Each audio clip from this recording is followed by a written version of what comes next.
Good morning. Oh no, everything is broken. I think. Everything is broken. Ah!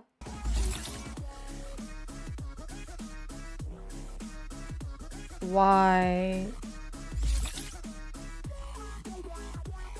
Good morning. Sorry about that. I'm like, why is everything busted at all times?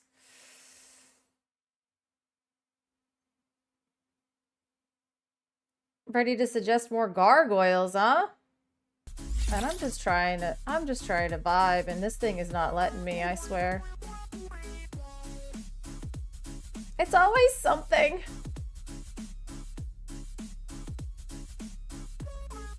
Oh well, it's always something. Happy Wednesday, everybody.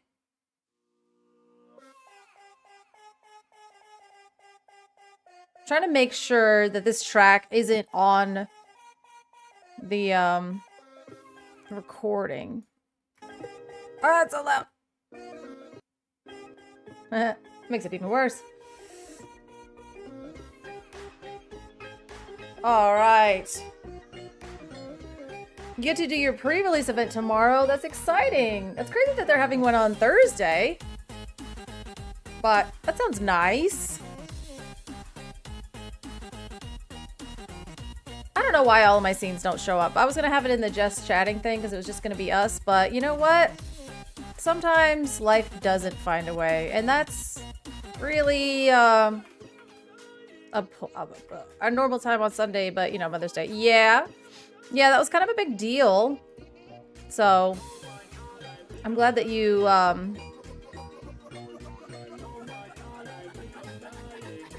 were able to figure that out. Okay, come on now. So I have something new for today, and I'm trying to get that pulled up because you would think I would do this beforehand, but you know, doing it on the fly is so much more exciting, don't you think? Actually, I feel like this song.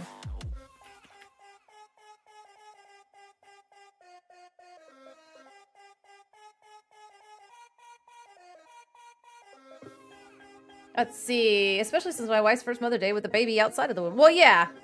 And then also still in the process of creating the second one. It's kind of a big day. It's kind of like her entire day at this point. So that's actually very, very valid. So, but hopefully she had a really good Mother's Day. And today we've got like a couple different things.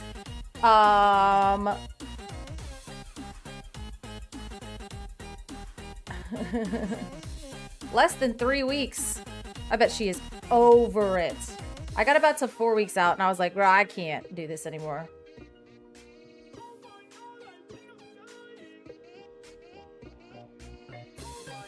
I'm dying. Like the song says, which is crazy. We took your mom to see Sheep Detectives? What is that? What is that? Is that like Detective Pikachu? She's starting to get restless. Oh my, that was the word. I just remember just like pacing back and forth. I would just walk in my living room and try to like sit up as tall as possible to get as much space between like my stomach and the child. I just remember always being like, it was horrible. It's a movie where Hugh Jackman is murdered and then his sheep have to solve a murder. I feel like you just made that up. Hi, Quebec. Good morning. I feel like you just made that up. You just said the most unhinged thing and expected me to believe that was a movie.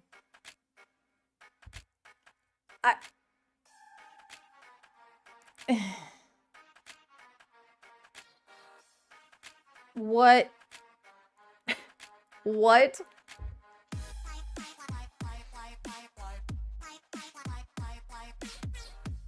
That is exactly what it's about. What in the... What is this? Sheep Detective? Is it animated? The Sheep Detectives.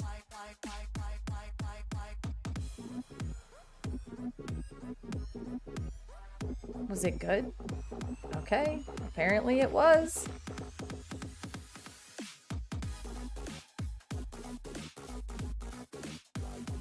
This seems ridiculous. Is it even watchable? Is The Sheep Detective a real movie? Oh, you can't see it. You can't see it. You can't see it. Sorry. This is insane. Oops. You can't see it. You can't see it. Sorry.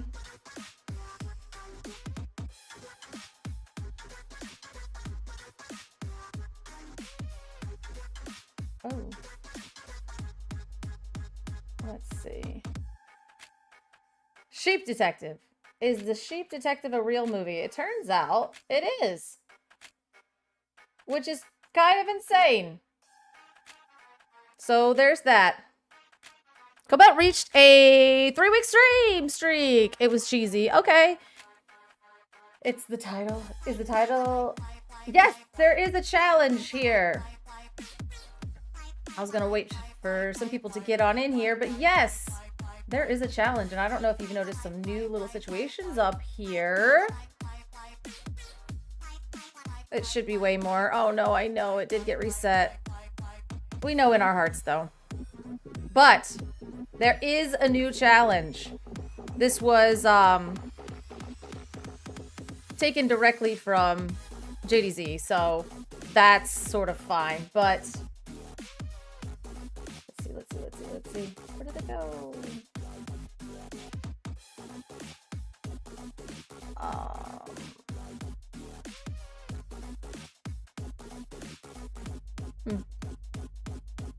Does Reginald have to do squats? No, I'm trying to pull that up now.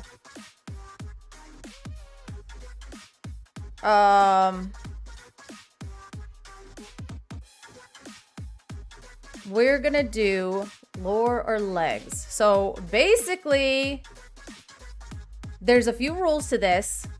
And I'll explain it like a couple more times throughout just because, like, you know, not everybody's here. But this idea was taken directly from JDZ. Like 100% from JDZ. So, you know, that's on me. But, what is happening here? Okay, cool. Yeah, JDZ was doing kind of like this yesterday, and I was like, wait a minute. This sounds ridiculous. And I really want to do it. So, we're going to do a version of this. But first of all, I'm going to do...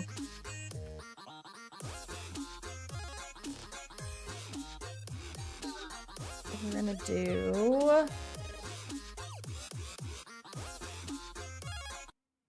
Okay. I'm going to change that. Change the vibe just a little bit. Because it turns out I can't actually think with that music. Not when I'm like super hyper focused.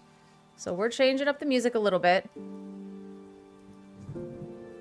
Let's do a little Hollow Knight. I think that'll be nice.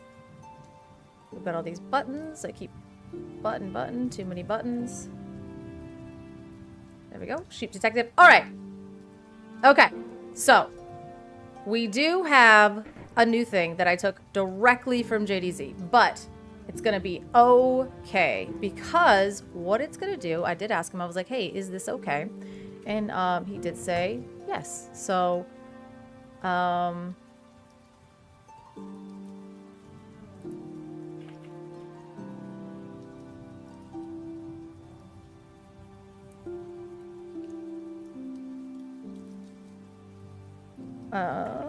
Sorry.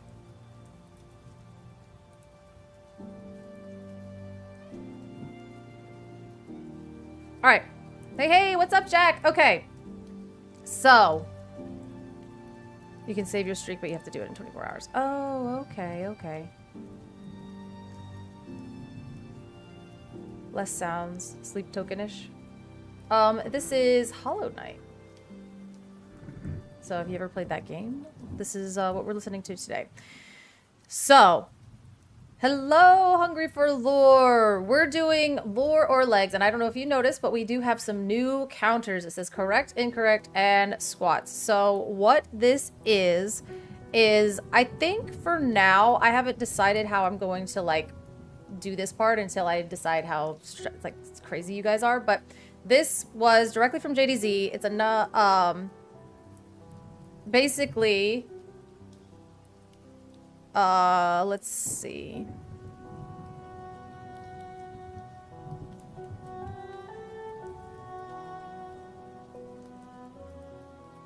All right. Download this. Oh, Jack, let's go. 2 months. 2 months.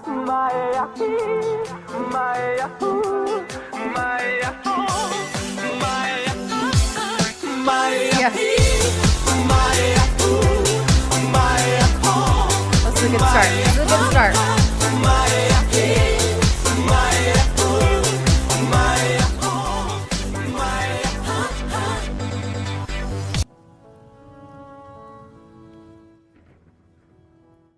All right.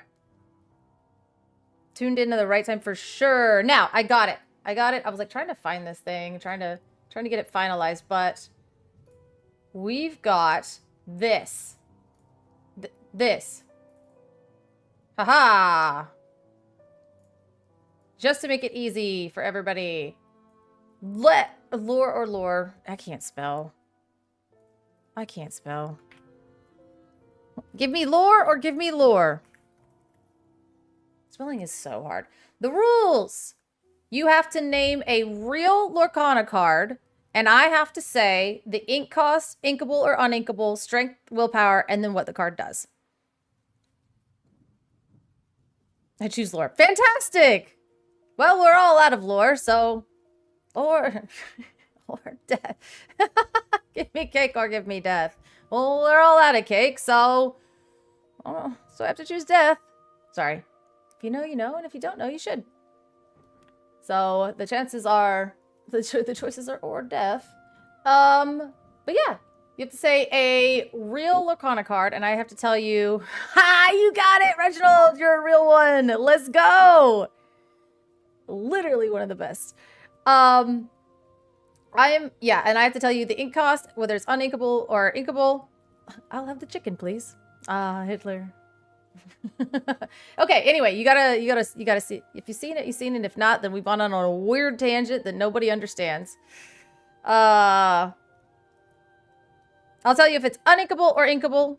This is gonna be so hard for me. Strength and willpower, and then what the card does. If I miss anything, I do 10 squats. You cannot do fake cards. That doesn't count. And we will track it up here with correct, incorrect, and total squats done.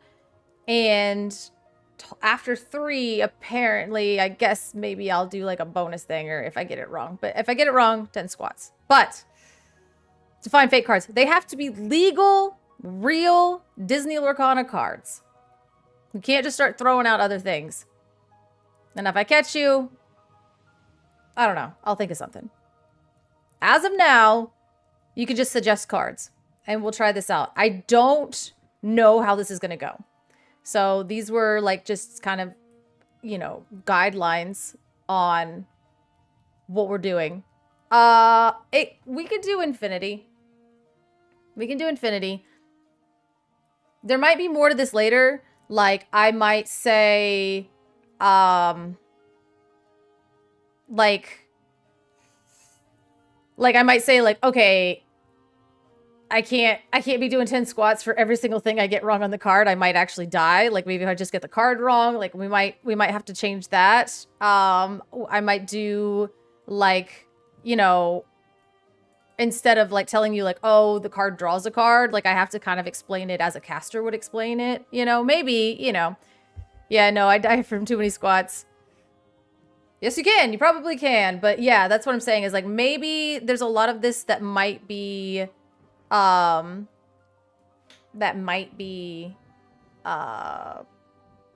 tuned for this potentially.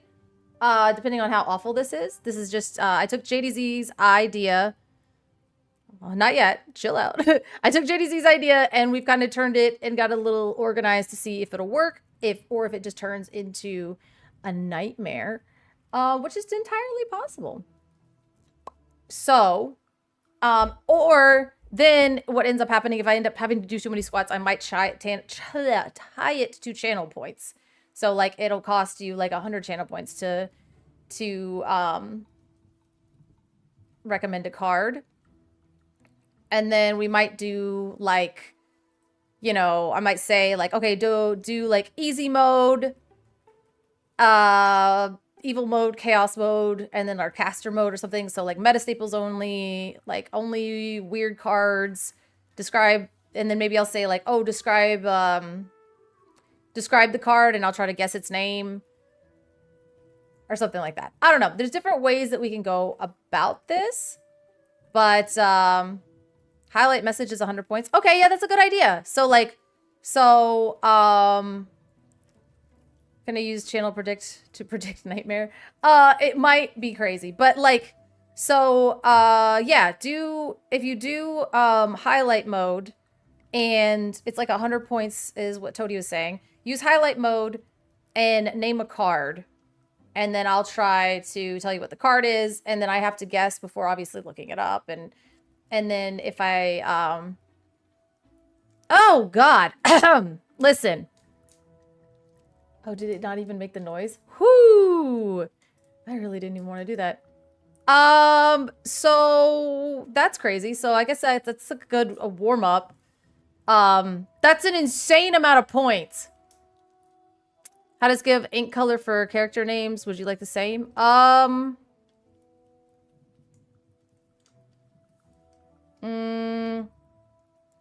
Say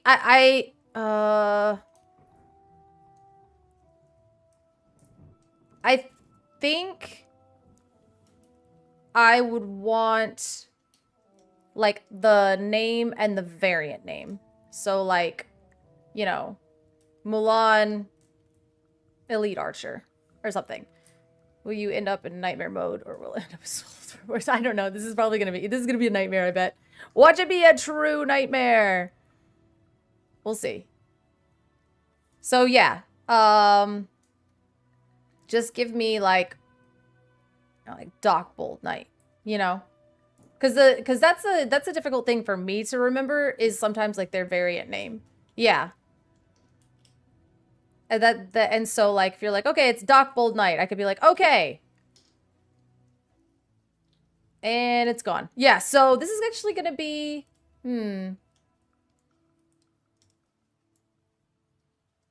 find out. Because I'm like, wait a minute. Ink cost is hard. It's like, if I miss all of it? 10 squats is crazy. We'll see how this goes. We'll try it out. 10 squats for missing anything. Because then if I miss 3 things in a row, then I just do, like... I gotta take that bonus off there. Hold on. Let me get back in Canva. This is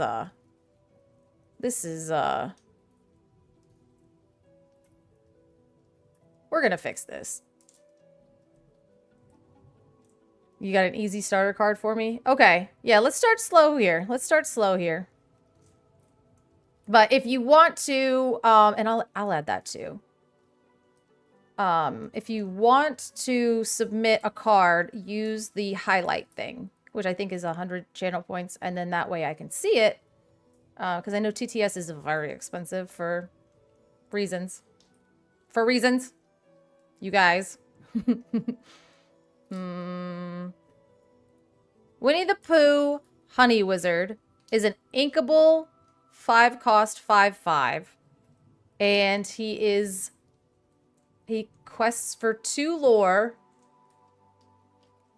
And he's really cute. Yep. Squats for days. No, no, no, no. This is forecasting. Yeah.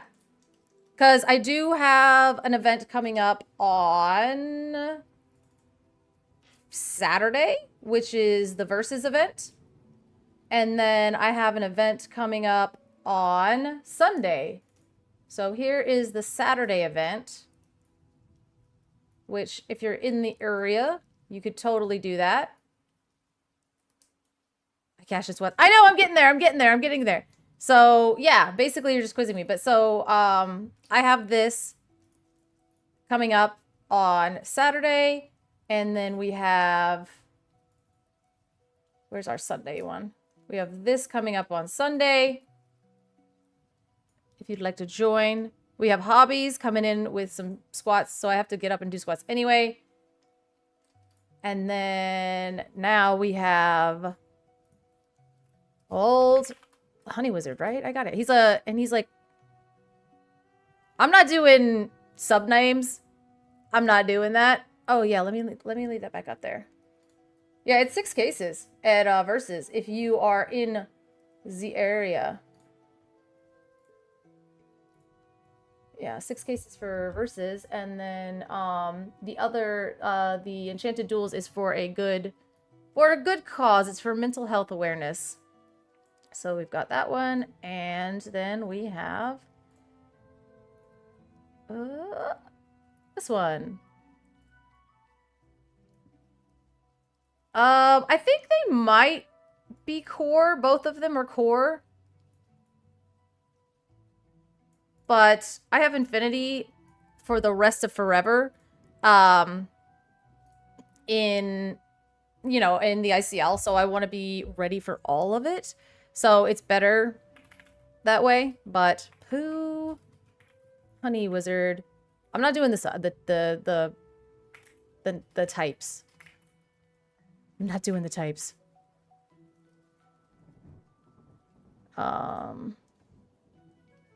Like he's a wizard, or he's a honey wizard. Oh, he's a honey. Yeah, he's a inkable 5-cost 5/5 that quests for 2. He always felt a kinship with honey. They were both gold and sweet and likely to end up in sticky situations. Aw, he's a dreamborn hero, sorcerer, honey. Yeah, I'm not doing all that. I'm not doing all that. If I can't think up a better thing to talk about in a game other than the fact that this sucker is dreamborn, I'm in trouble. The fact that he's a hero is actually really relevant. So, but like, Doc Bold Knight. So if you're using, that's another thing too. If you're gonna suggest something, we got Robin Hood Unrivaled Archer. That's the Sapphire one, right? Unrivaled Archer is the Sapphire one. Is that correct? Oh god, he is a... Is he 5 or 6? He's inkable. Oh my goodness. He's a...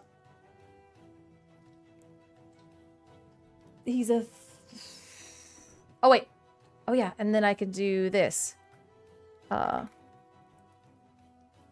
see if it works. Yeah, I got one correct. Look at that. All right. And for the Honey Wizard, not this one. So he is a Sapphire. Thank you. A Sapphire inkable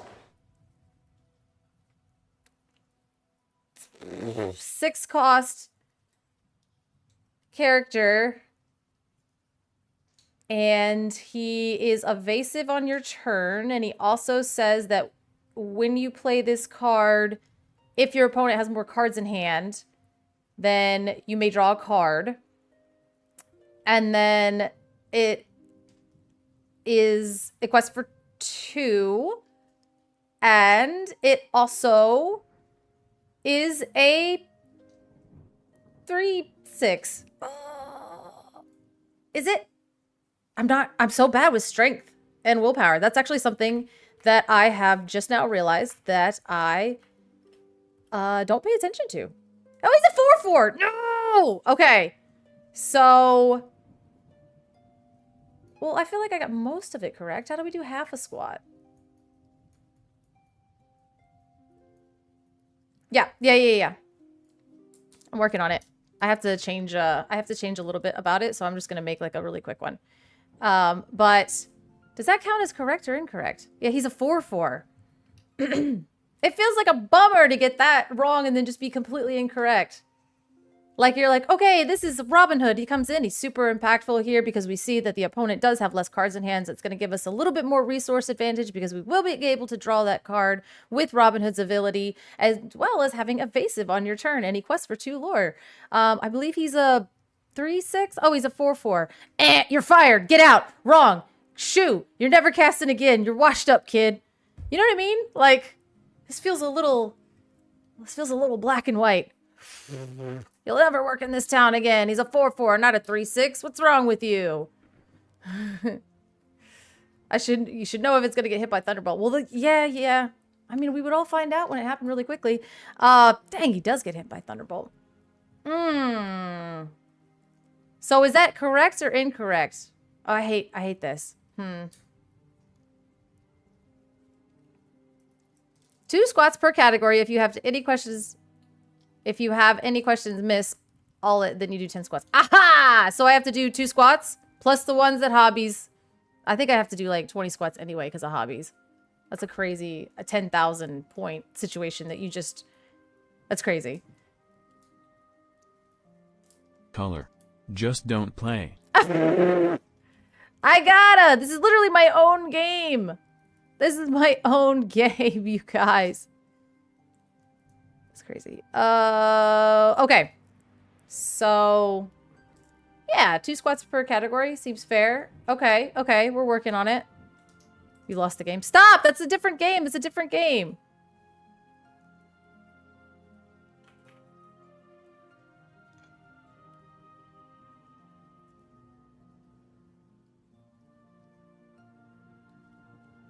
All right.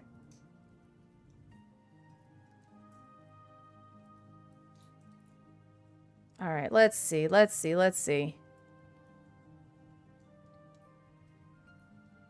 not saying you'd lose, but still. I mean, I would not be able to walk. Right. I think I'd probably get fried. So, trying to edit this at the same time. This is what you get. Anytime we introduce something fancy, bad things happen. Super bad things happen. All right.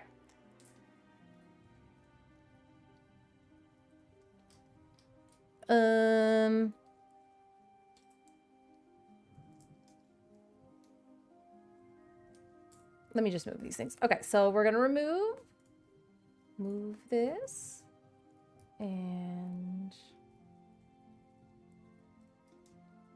I'm trying to update it, but I can't get it updated. So this is it. So we'll say 2 squats per category.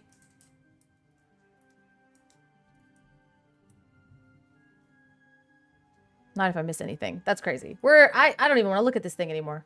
I gotta edit this. Okay. All right.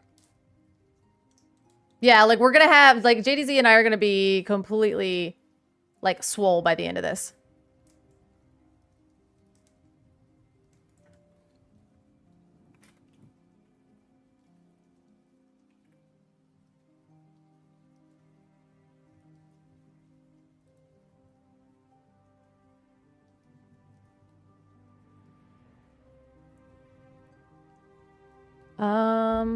We'll work on that. So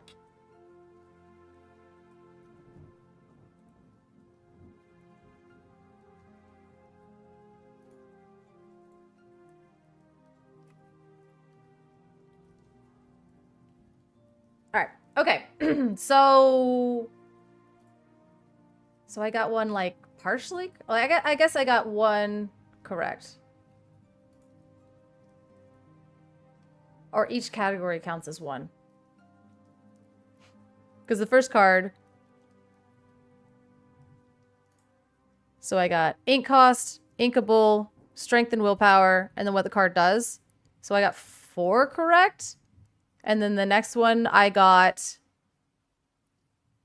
A wall swat is crazy. So 1, 2, 3, 4. So I got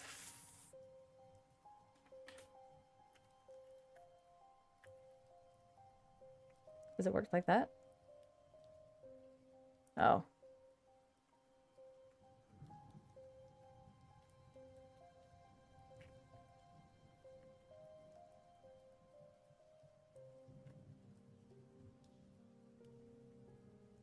It resets every time I do that. Oh no! Oh, that's so funny. Everything has to break, doesn't it? We are. We're all gonna end up super swole by the end of this.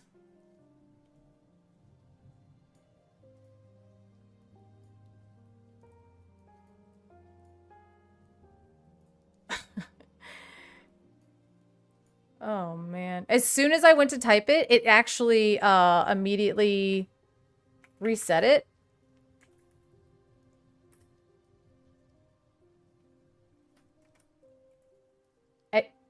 It like any That's super fun.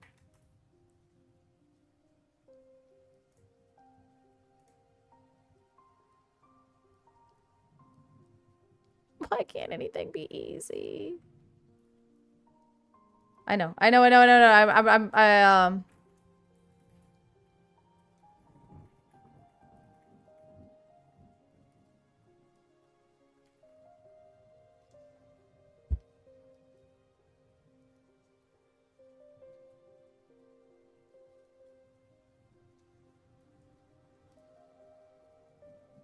Oh, boy. Oh, boy. Hi, what's up? We added a cool thing and then it immediately broke. You know? Which is just so real.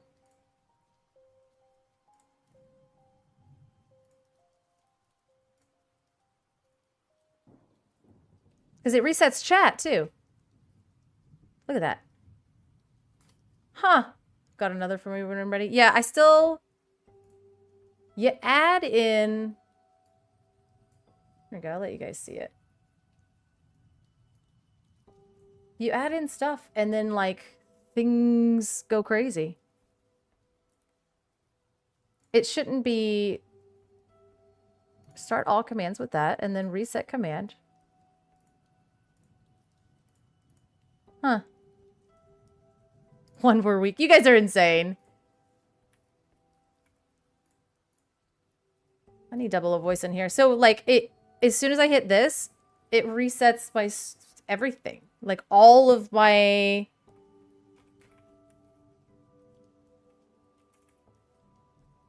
So we added... I haven't done any squats, but that's okay. Because if I go like that, it's literally just going to turn them all back to normal. Everything is broken!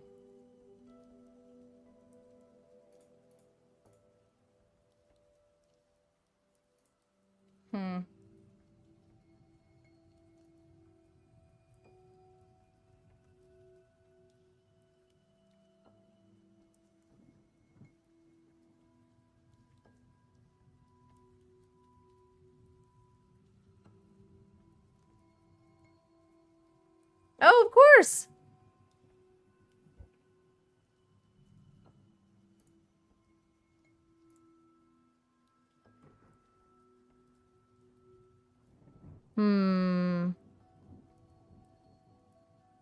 Is it you, Nightbot? You can... Can you move the screen along the title?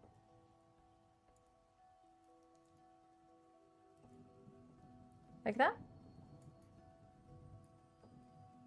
Turn along a little to the left. I think Nightbot is cooking us, and it's overriding the stream elements one. So then when I go to type something, we're just going... What's up? No. Oh, well, yes, I had one pre-release event. And...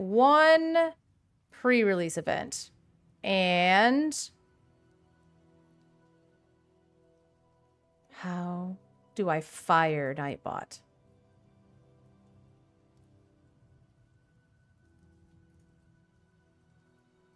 I'd like...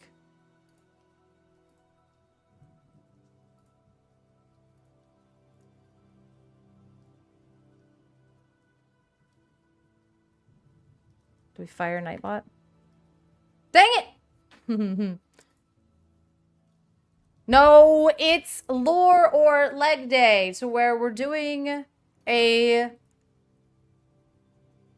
game that has completely broken the stream because of course it did. Because of course it did. Because of course. Because why wouldn't it? Where basically you guys are testing me on my ability to remember cards. No.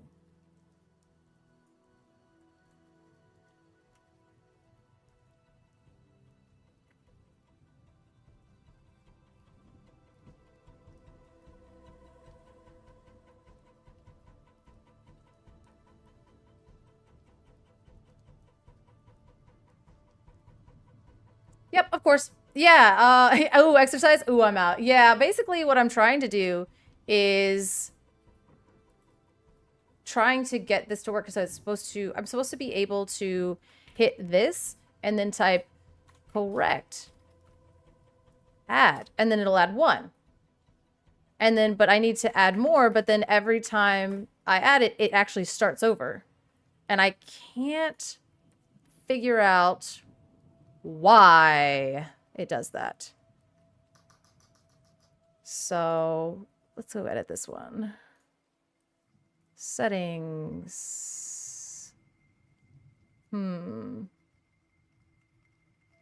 Dealer's choice? That's crazy. No, I'm pretty sure I can only do one type. So we only have one type of squat available. And it's the whichever one that I can do before passing out, right? So, I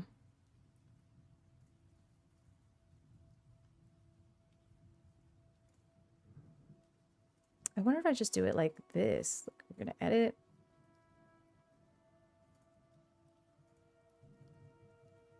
Commands. Hey. Gotta get in a sumo squat. Yeah, those are usually like pretty good because you're like, okay, I'm using the part of my leg that doesn't get as tired. Preferably that.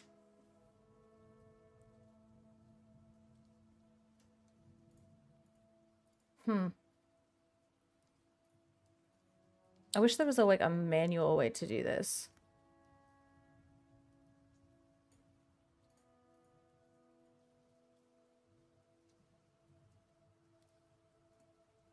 Because it's even resetting my chatbot when I do that, right?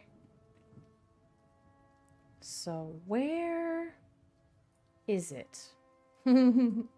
What is resetting my chatbot? Stream settings.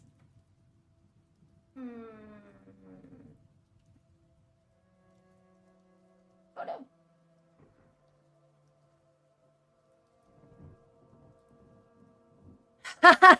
If I get it completely correct, the chatters have to do it. I don't know. I guess that's something that you guys will have to that you'll have to decide on. Whatever you want that to be. Ooh, here's some stuff. Settings.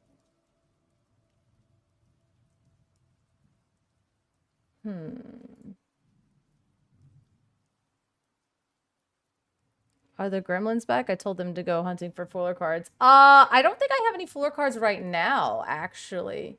So that's pretty cool.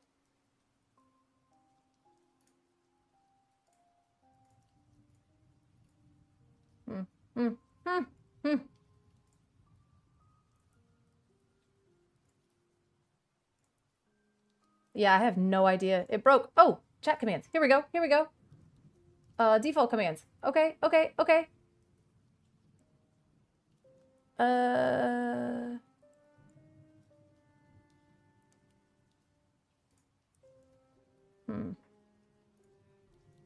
Oh, and it's gone. There it is. Okay.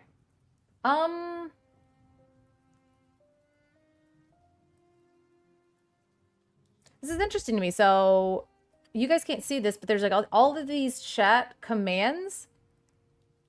There's like so many.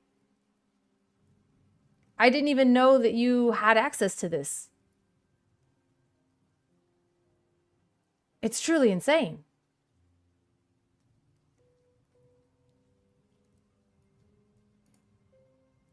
Are we allowed to, like, get rid of them?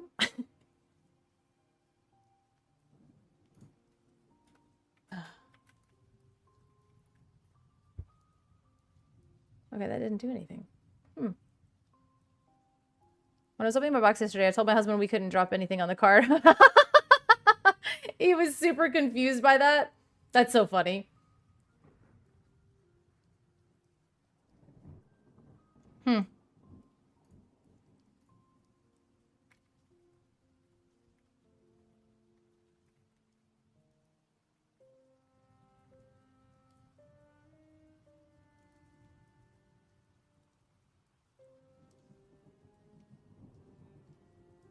There we go.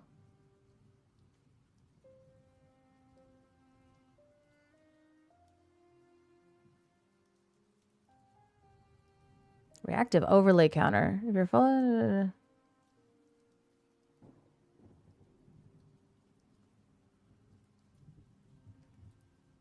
What is a CloudBot streamer?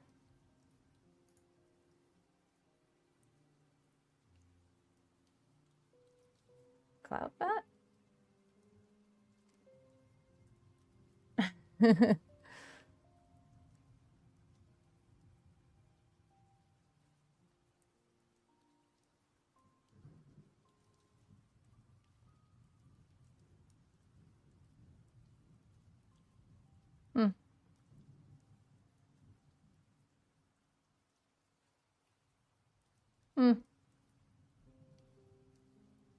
No, I mean, I'm supposed to do a lot of squats, but like, you know.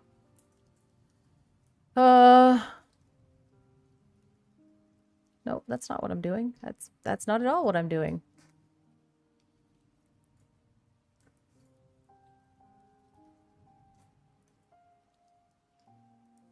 That's not at all what I'm doing. Ooh, okay, hold on.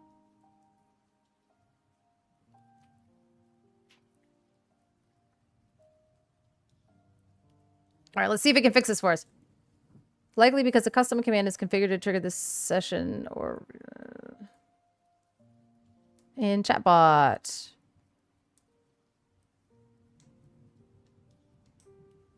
Commands. Reset.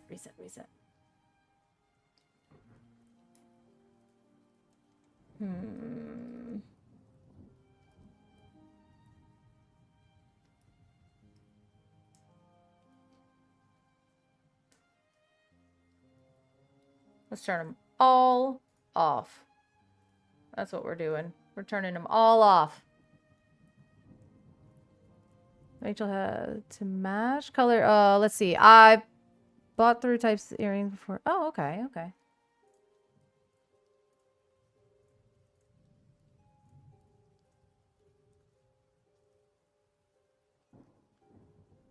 This like Hollow Knight music makes me really sad because I'm like, oh no. All of my stuff is broken and I would like it to not be broken. Let's see.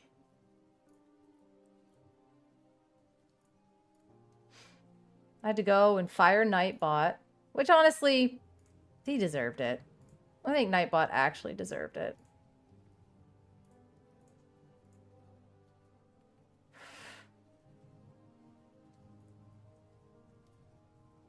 Okay, that's something crazy. I think Nightbot deserved it. So let's see. Let's see if we can go and okay. Well, okay.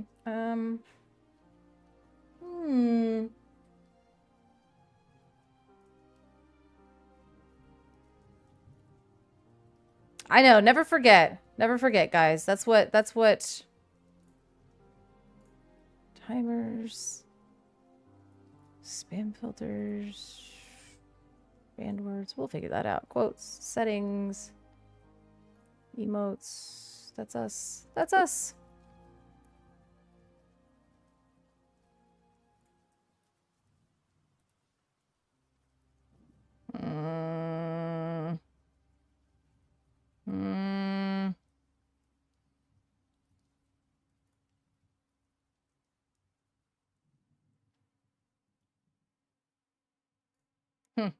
Let's be real, Nightbot has been an HR nightmare since you hired him. I know! He's actually been awful. So that's why I was like, is it Nightbot that's doing this? I basically kind of fired Nightbot at this point. Because it's ruining my entire life, you know? Just like, not to be like crazy about it, but like, you know. It's been pretty bad. It's been pretty bad.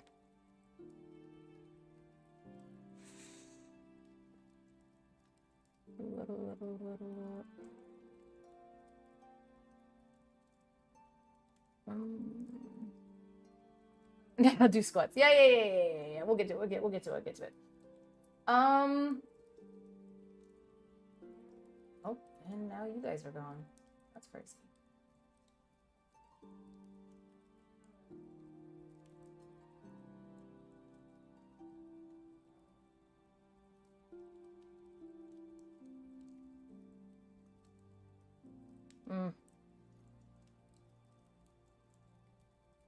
That's going to drive me crazy. By the way, now I have 2 JDZ card sleeves and 58 to go. Oh my God. Only 58 to go.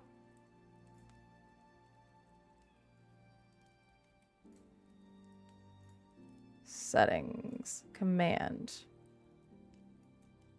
Just don't reset. Don't reset anything. There is no reset. And then... It's so crazy to me. I haven't even typed it in. It's just like I touch. Huh. Interesting. Hold on. I have a theory. Okay, we're going to go and do this. It's not a good theory, but it is a theory. So what if we go to this, and then what happens if I just type in it in general, right?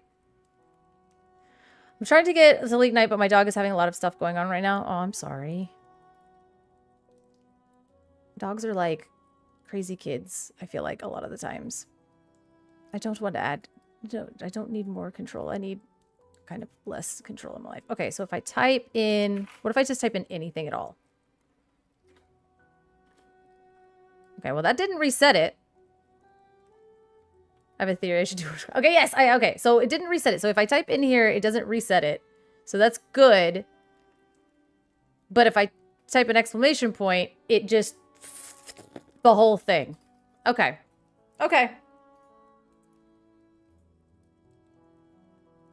It eats the entire thing.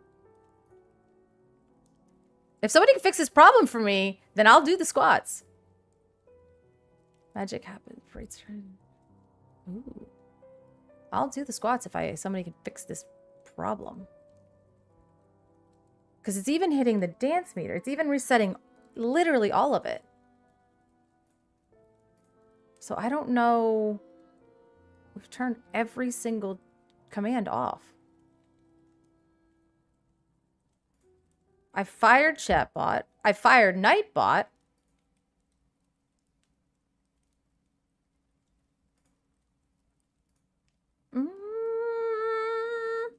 Switch to light mode. You're crazy.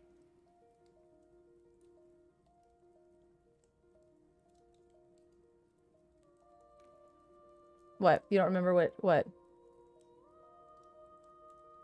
I'm just showing you all of the stuff in the background here.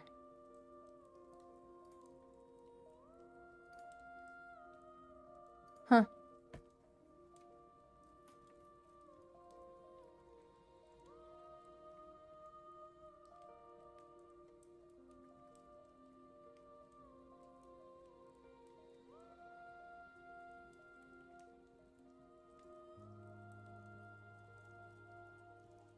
Oh.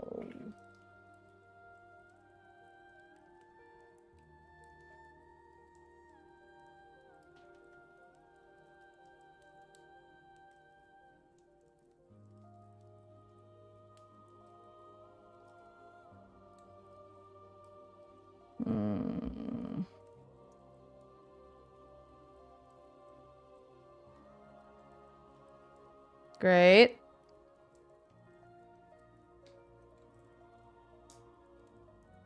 How to fix? Nope.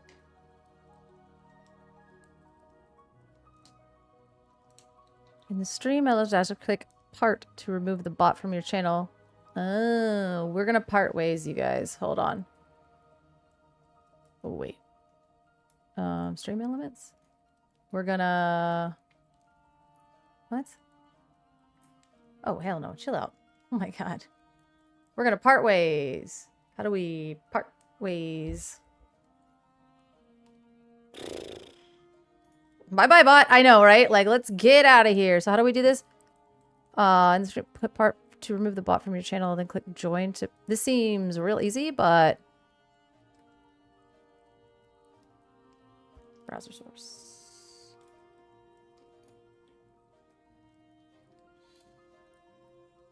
Properties.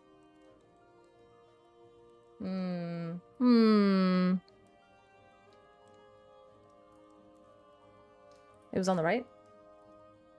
Here we go. And that says import. Part. Haha! Part. Get wrecked! It still does it! It still does it!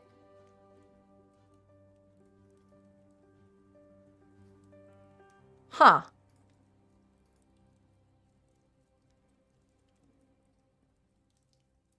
That means it's not...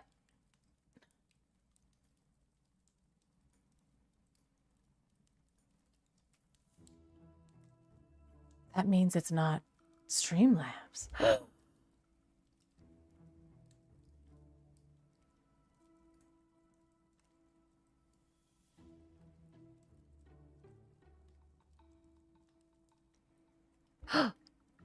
Oh my gosh.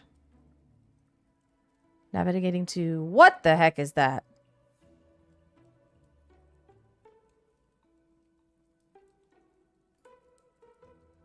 Resetting your UI? This seems like a super safe thing to do while we're in the middle of streaming.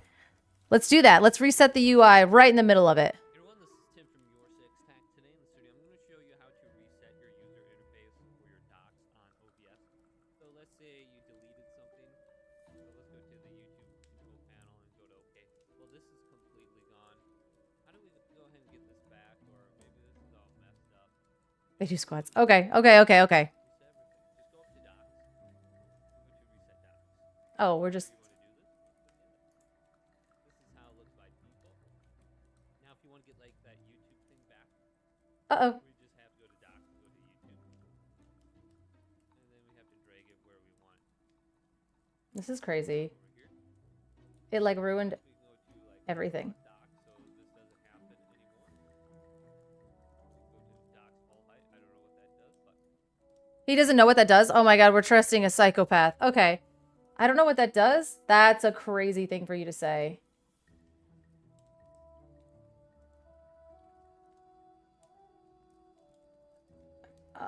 Multi-chat. Are you guys there? Are we here? Oh, shoot. Let me know if you're here or not. Oh, okay. Yeah, Streamlabs is gotta be I mean, I'm not even using... I'm using OBS, but the problem is... Every time I type a command, it resets my entire overlay for Stream Elements. So, like... Yeah, see? Look at that. What are we trying to do? We are trying... Because every time I try to type... Look at that. I type a exclamation point into Twitch chat, and it literally destroys all of my widgets. And I actually got rid of... I separated Stream Elements from, like, the chatbot. We disconnected chatbot. We kicked him out. We kicked out chatbot. We kicked out Nightbot. Kicked them all out. And, yeah, we parted ways. Look at that. He's not even here. Where are the boosties? Bro, listen. Where Sharp Gaming's got to send him to me, Garrick. What the heck? Get on your boys and get him in here. Yeah, so we've parted the ways. We parted the ways with Chatbot. We parted the ways with Nightbot. We reset our UI. But still, look at that. See, like, all of this stuff, it just goes and it just resets all of it and turns it all back to 0, knocks out chat, knocks out everything. So I have no idea what is doing this. There's too many things. There's too many things going wrong. I don't understand. What are you guys doing? What are you guys doing? Well, it's super fun. So you know what I'm going to do? Basically, we're going to start over. And all of this is going to be for show. It looks nice. It doesn't actually work. Close Streamlabs. I'm not using Streamlabs. Chill out.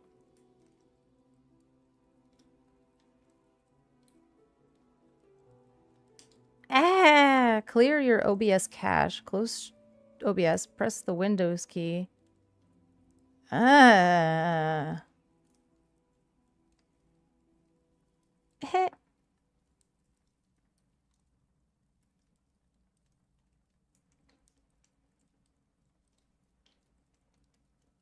I could just... That's crazy. Who told you that? Nobody was doing that. I actually don't have my booster box because Sharp Gaming has not sent them to me yet. So that's a really weird rumor that got started. But instead, we are fried in half because I guess that all of these cool things that I made and I spent all this time doing is completely gone. So sorry about that. No boosties. That's crazy. People lied to you? Question mark? That's wild. But I have to, I guess, wait for Double of Voice to get back. Get here. Get out of a meeting. Whatever he has to do. And then eventually I can fix whatever the heck has gone wrong here. Because this is truly unfortunate. But in the meantime,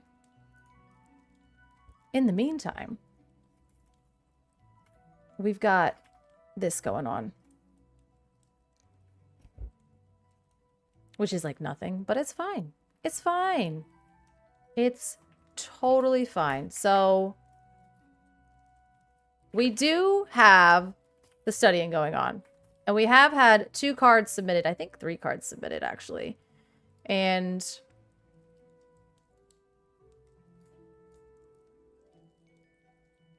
everything is horrible. I hate it here. Okay. JD, now I know how it feels. It feels like pain. The more you add, the worse it gets. It feels like actual pain. But we have a game, and it was inspired by JDZ. And basically, you guys are going to suggest a card.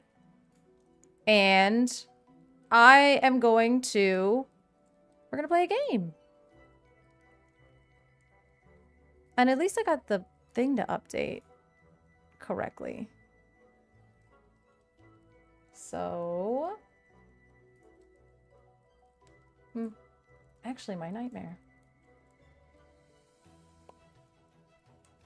There we go. There's this guy.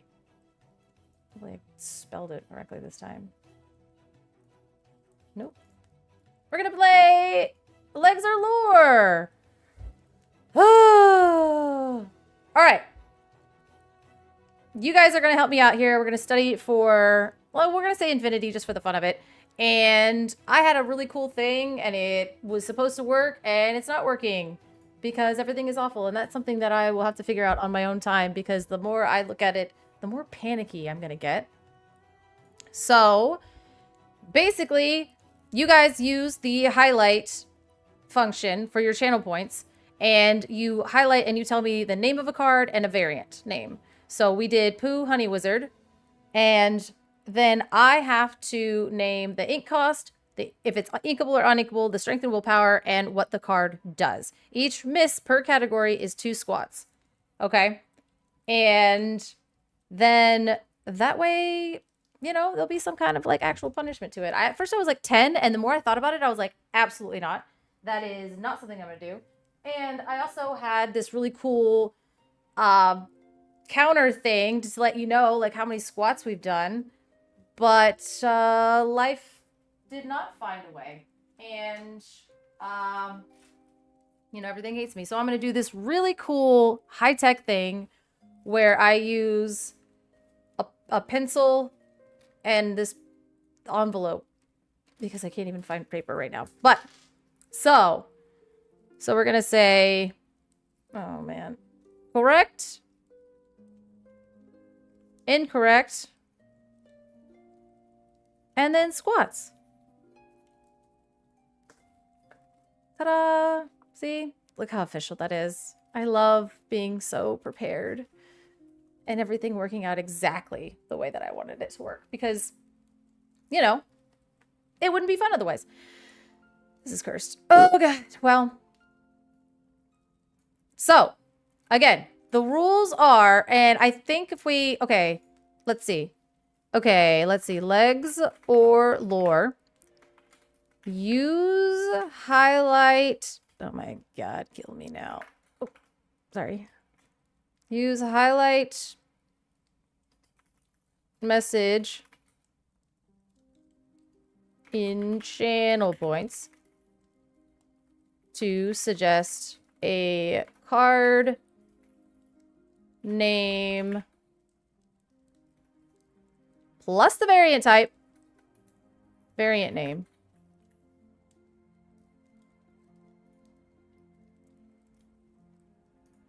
You gotta use it. Ah, there you go. I guess. We squat. All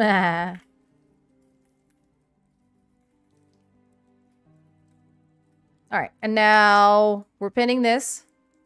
There we go. Ah. All right. So, and then hobbies. I don't know if you're still here, but if hobbies isn't still here, so I've already gotten. So I missed the Robin Hood. So I got. So 4. I've gotten 7 out of the categories correct. So 2 cards. We've already done 2 cards. I've gotten 7 out of the categories correct. Gotten 1 incorrect. So that's 2 squats plus hobbies if you're still here. And if you're not, I don't know. If you're not here, then I can't really let you, I mean, I can't very well redeem these without, you know, without him here. So, but I do see we have 2 of them now. So we have Bruno Madrigal, Single-Minded. Is that the new Sapphire one? Is that the new Sapphire one? Please be the new Sapphire one. Please. You can't leave me hanging on that. Because if it's the new Sapphire one, it's the Inkables 6 cost, 2 lore. I don't know. 4, 6 that says if you... When you play this character, you may look at the top card of your deck and choose to put it on the top or the bottom. But if it's not Single-Minded, I don't know. You gotta tell me. Yeah. Okay, so we're also gonna say...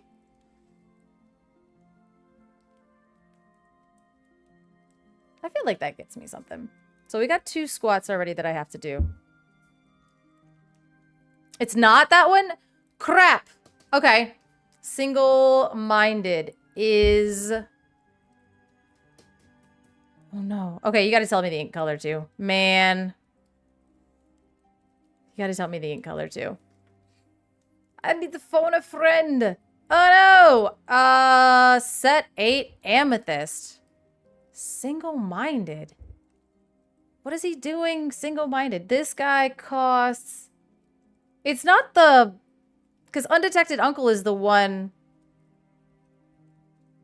Oh, and you added a set number. I know, that was like... So the Undetected Uncle is the one where you can look at the top card, you name the top card, whatever. Single-Minded is an Amethyst Bruno that readies. Is that the one? Does he ready people when you sing a song? Oh my god. Oh. How long do I get to do this? Okay, I'm gonna give myself like 1 more minute. Okay, so... Single-minded rival... No, wait. Single-minded? You gotta use the highlight. Oh, you guys are using the highlight. Dang it! Alright.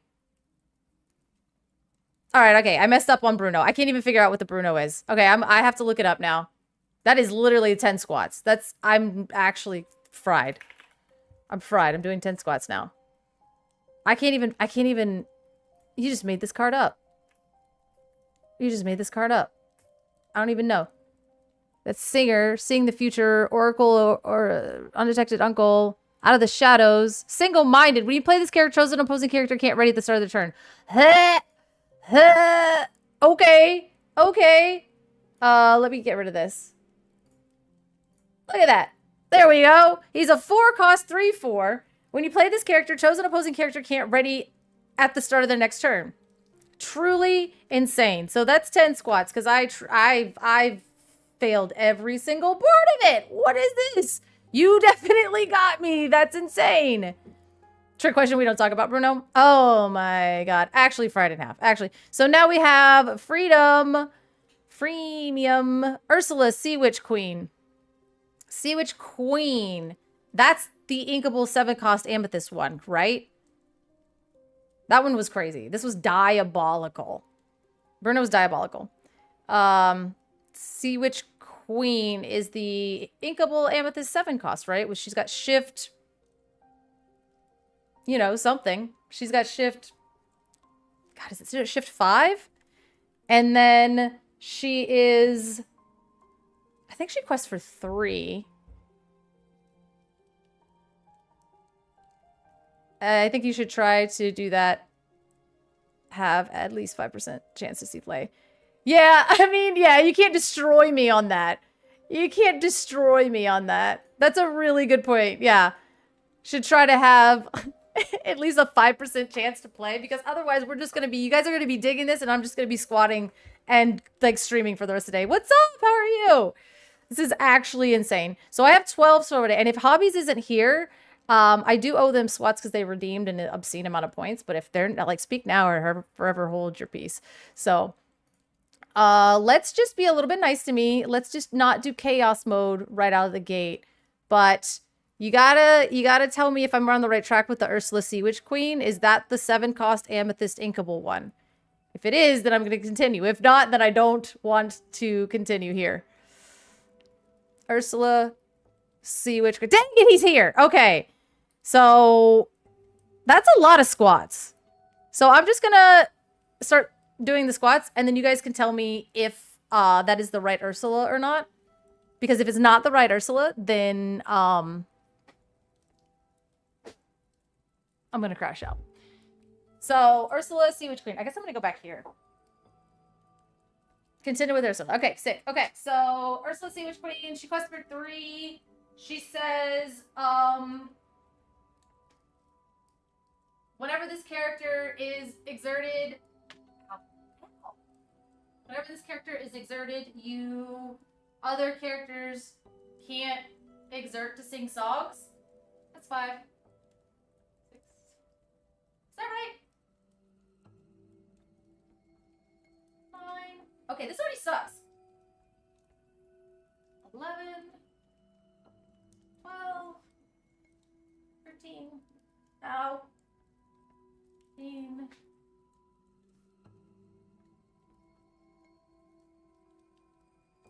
19. 20. How much does this do? Like 20. So you. Oh my god, it's like 30, isn't it? Oh my god. I lost count. I'm never doing this again. This is like probably good, right? Probably. I'm gonna turn off the redeem thing. And I quit. Okay. Okay. All right, hobbies. You're grounded. And I got the Bruno wrong. We added some for. How do we already start out with like 30 something squats? Yeah, okay. Let's just do 32 squats to start out the game. That's really good. Thanks, hobbies.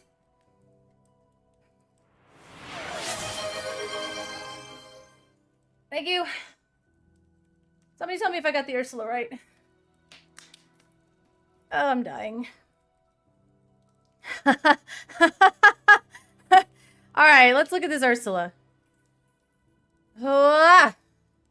7 cost, Sea Witch Queen. Come on now, you. Shift 5. Boom. Whenever this character quests, exert chosen character. Dang it! Other characters can't exert to sing songs. She's a 4/7. Dang it. I didn't get that.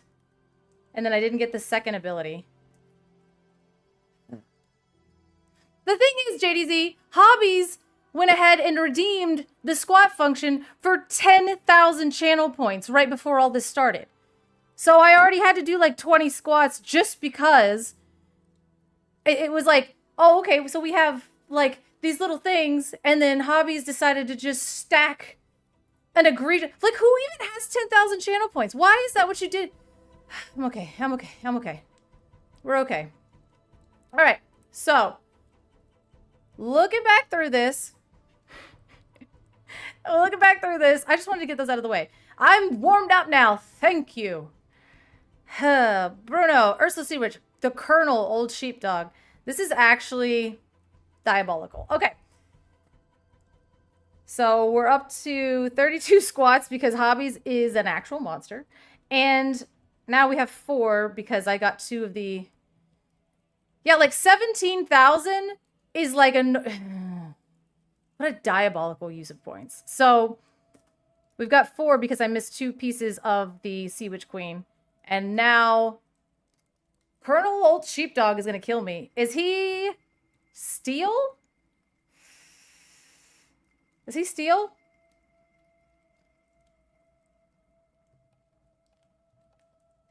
I need you guys to help me out. Is Colonel Old Sheepdog steel? Why do you have 17,000 points? I gotta up the price on that. I gotta get in there with them channel points. Colonel Old Sheepdog.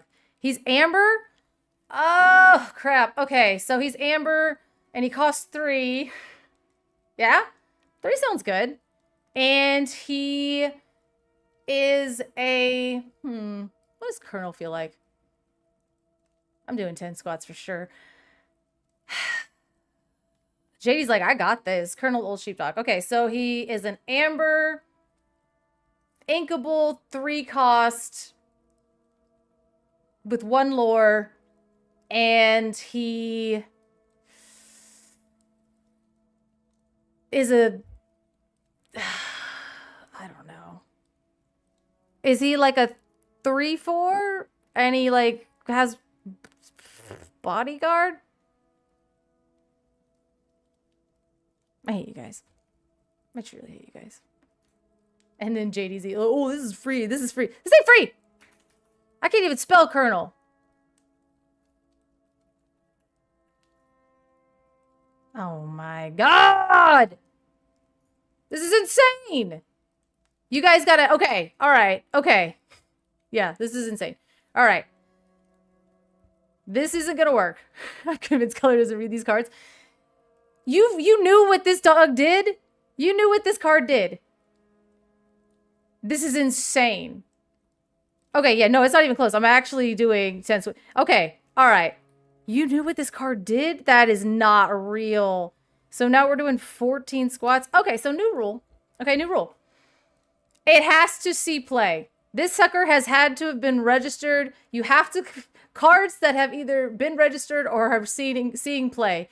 The sheepdog, the Bruno. I'm calling it. I'm calling it.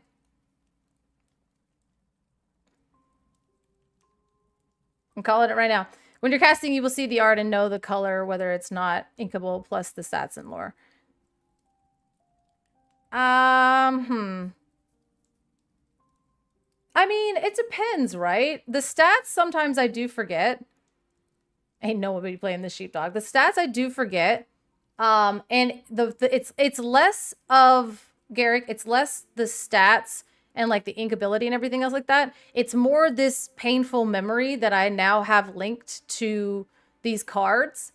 And basically I'm gonna be like, oh my god, that's the sheepdog, like the Colonel Sheepdog. So it's more, it's less about me trying to remember the actual inkability and the actual stats and things like that, and more the fact that this is going to be such a ridiculous memory that it kind of helps burn that into my brain, I think. So because again, right, like, yeah, okay, let's see. Elisa Maza transform gargoyle. Okay. See, like, I'm going to see that card and I'm immediately going to know what it does. And then Pete, Ghost of Christmas Future, like, I immediately know what that card does. But it's more of just, like, relating it in a different way, I think. Because a lot of times, especially me, I mean, I'm sure you guys do, like, I play the cards, and then what they're doing... Yeah, I know. He's like, what you're saying, while you're casting, you already know that obvious information. Right. And it is like the more obvious information. It's more or less like, oh, that kernel. Oh, that kernel that's a 3/6. That's, you know what I mean? Like it's just going over the information in a way that will help me remember it. Even though, yes, I'll be able to be like, oh, that's that 5 cost. And obviously he's inkable. And yes, he's a 3/6 or whatever. It just makes it more immediately recognizable. And I'll have this memory to kind of go back, you know. All you need to do is see the art and give us the surname and ability. Yeah, but like that's a little bit harder, especially for like this streaming situation. Like I don't know how everybody's just going to be able to like send me just the art of a card. You know what I mean? It makes it more easy for people to just say the name of the card and me have to try to like remember what that card looks like. And the rest of it is like the squat stuff is kind of is silly. Because again, I've never had any reason to memorize any of that information. So it just kind of gets my brain working in a different way. If I were going to be studying for myself, this is not how I would do it. No, absolutely not. But it's more fun this way. And like I said, it kind of connects the memory to the experience. And I'm like, oh, I remember when they got me with this one. So, I will say though, these suckers... Hold on. Let me make sure I'm not... I had Gogo up here from Jack. So Gogo is a... This is going to be really funny. What if I mess this up?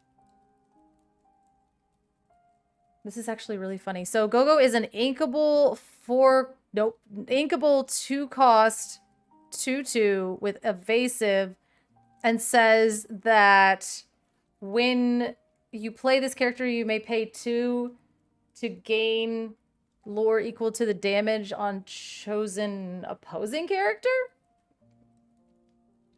And she quests for 1. And she's Gogo. Which, and that's kind of like the thing too, right? Like, when I think about, I nailed it, yeah! So when I memorize these cards, I memorize what they do. And like, oftentimes I forget to be like, I'm like, oh, that's Gogo. Or we give her like a weird name, you know? And like, when you're casting, you have to know like the name, like, and variant name, and like what it does in context of the game, right? And it is also important to know, like, is it a May ability? Or is it like chosen or you know, whatever. Because those things, never forget the evasive. Nah. Because those things are important, and they change the dynamic of the game if you're you know, not used to it or not paying attention. So yeah, like if this was me studying by myself, it'd be like flashcards and then just show me a picture of Go-Go and I'd be like, oh, okay, this is what this does and this is what she cost and everything else like that. So, but yeah, like being able to say like Go-Go Tamago, because, you know, there's other weird Go-Go's that, you know, Jay-Z specifically has played against me. Elisa Maza, transformed gargoyle. Oh, this is another one where I know what the card does. The card says it's like your characters can't be reduced below their printed strength value. She quests for probably 1. That sounds like a good thing. And she costs 3. She's thinkable? Because, God, that would be awful if she wasn't. And then she's also, you know, real cool. She has another ability. Gargoyles don't have stone by day. Is that the other part? No. That's Angela. Angela's the one that takes away the stone by day. Elisa Maza says that you can't reduce past the printed value. And then, I don't know. What is she, like a... She a 3/3? Yeah, knowing their stats is kind of crazy. Because at that point, I'm just going to be like, what should the card be? And then I'm going to try to, like, game it and be like, okay. Oh, she's a 4/4. Man! Okay, hold up. This card's kind of good. She's a 3 cost 4/4. And she's inkable. Your character's strength can't be reduced towards the printed value if you have 3 more cards. Oh, she does have stone by day because she is technically a gargoyle. Okay, well, that's 2. We're adding 2. So now we're down to 10. Oh, 2, 4, 6. So we have to do 16 squats. That sucks. Is this card kind of good? Is anybody actually using this right now? Because, I mean, it's a 3 cost 4/4. I think it'd be too better with the playlist from yesterday. Yeah, my brain is getting like all mixed up. The Bruno was crazy. Y'all gotta chill with that. Y'all have to chill with that. I've seen it in a couple decks. I mean, like I said, it seems like it's not bad with that. Just saying that. And then we have one more. Ghost of Christmas Futures Past, which is Pete. He is a 5 cost inkable dude. I'm pretty sure he's a 5/5, which is crazy. He only quests for 1, which sucks, but he does have boost 1. And he says whenever you quest, you may put a card. Nope. Boost 1, which means you can put a card on whenever for paying 1. And then when he does quest, you are able to look at the top cards equal to the amount of cards underneath him and put 1 into your hand. I used her, but she will become more prevalent with someone will lose his head running her about. I don't know how many people are using that card right now. Like, she's definitely a super ultra tech card. Also, yeah, Jessie's the one that I was thinking about. Because Jessie and Mickey Mouse, the Amber Mickey Mouse, is also been in like an insane card that has been doing some really interesting things. And by interesting, I mean crazy. They've been doing crazy things. And let's see. I just named the card and I literally... Oh, it's Pete. Contains Pete. He has a 5 cost 5/5 with boost 1. Whenever this character quests, look at the number of cards from the top of your deck equal to the number of cards under him. Put 1 into your hand and the rest on the bottom of your deck of any order. Get wrecked! I got that one.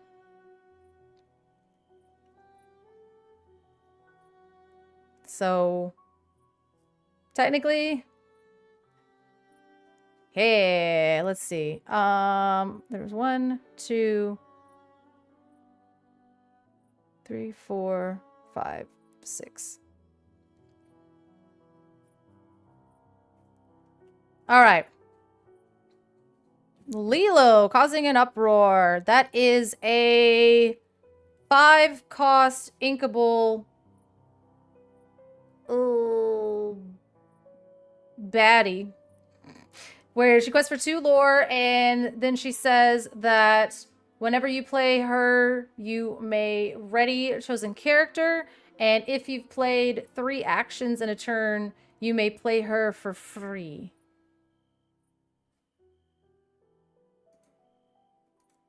I ain't doing the strength and willpower anymore. That's killing me. That's killing me. Lilo causing an uproar. We'll say she's a 5/5, right? She's a 4/4. Your turn if you play through more actions. Yeah, play this character. When you play it, ready chosen character. Oh yeah, it's just for free. 2 lore, 5 cost. Inkable. She needs to be.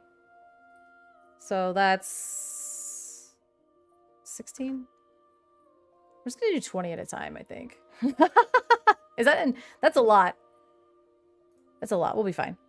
Fortisphere is an inkable 1 cost item in Steel that does say when you play this item, you can draw a card and then, oh dear, pay 1, banish this item to give something bodyguard until the start of your next turn.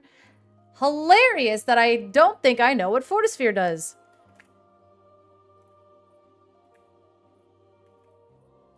Huh.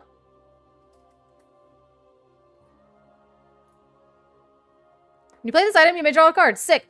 Pay 1, banish this chosen character of yours, gains a bodyguard until the start of your next turn. Woo! I got the most iconic Steel item available. I got it right.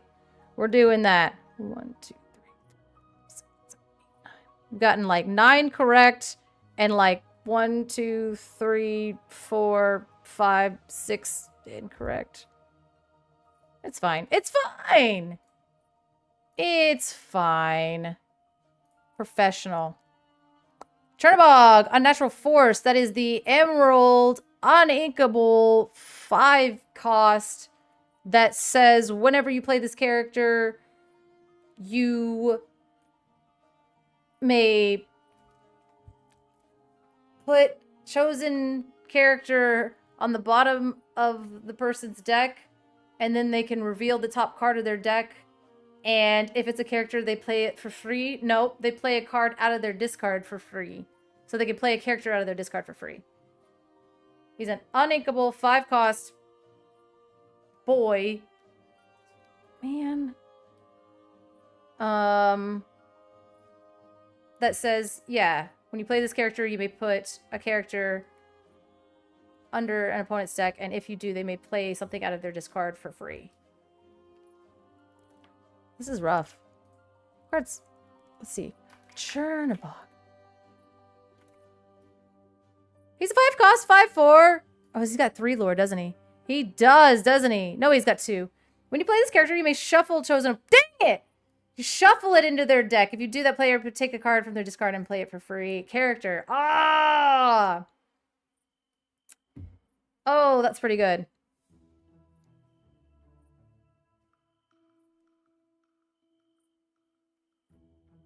I'm like, how do we keep score? Like, how do we get incorrect? And then now, that's crazy. That's crazy. That's a crazy one that you just said there. Ludwig von Drake, all-around expert. He's an uninkable 2 cost that says whenever you play him, you may take chosen non-character from your opponent's hand and make them discard it. He's a 1/1, quest for 1. Because he'd be too good if he quests for 2. But when he's banished, you may put him into your Inkwell face down and exerted. And he is a Sapphire and Amber card. I got that one. He's a 2 cost, uninkable 1/1. When you play this character, chosen opponent reveals their hand, discards a non-character card of your choice. When this character is banished, you may put this card in your Inkwell face down and deserted. Woo! All right. Let's go! Bucky is insane. Bucky Squirrel Squeak Tutor. He's a 2 cost. 2. 2. Oh, both versions is insane. That's crazy. He's a 2 cost. 2 something. I don't know. Is it still a 2/1? I don't know. And it says when you play this character, nope. It says whenever you play a Floodborn character, if it was shifted, then your opponent chooses and discards a card. That's the eroded version, right? The old one is like I had Ward, and I think it was a 2-1, and then or a 2-2. Actually, I don't even know. That's kind of crazy. We'll just add 2 squads on that just for fun. Bucky. Dude, I can't. Whenever you play a Floodborn character, if you use shift to play them, each opponent chooses and discards a card. Oh, he's a 3 cost. Oh. What's the old one? The old one was a 2 cost, right? He had 2 cost with Ward? Or did he cost 3? I don't remember because I wasn't evil and I didn't play that deck. I'm just kidding. The old one was cost 2. Okay. Old one was cost 2. Interesting. Okay, let's see. 2, 4, 6, 8, 10, 12. So it's 12 plus 10. Wait. 2, 4, 6, 8, 10, 12. So we're up to 16. All right. The old one was 2 costs. That's crazy. Up to 16 squats. All right. And then Hiram Flaversham, Intrigued Inventor. I have never seen that in a deck. I have never seen Hiram Flaversham, Intrigued Inventor in a deck. Is that the uninkable 1 cost Sapphire one? Is that really the one that he quests for 3? It's literally just like a vanilla Hiram Flaversham, quest for 3, Sapphire old biddy. You can't tell me that you've just put that in a deck. You can't. He's 2. He's a 2 cost. He's a 2 cost uninkable 0-2 that quest for 3. I know. That was crazy. All right. We're up to like 16. We're up to like 18. Oh no, we're up to like, okay, that's 20. That's 20. 1 cost quest for 3 would be a lot in a lot of decks. That's fair. Yeah. My brain. Okay. All right. So we're going to do a pause on that because we're back up to 20 squats. Kiwi Birds played him? Kiwi Birds did not play him. Kiwi Birds did not play them. Did not. You will never convince me.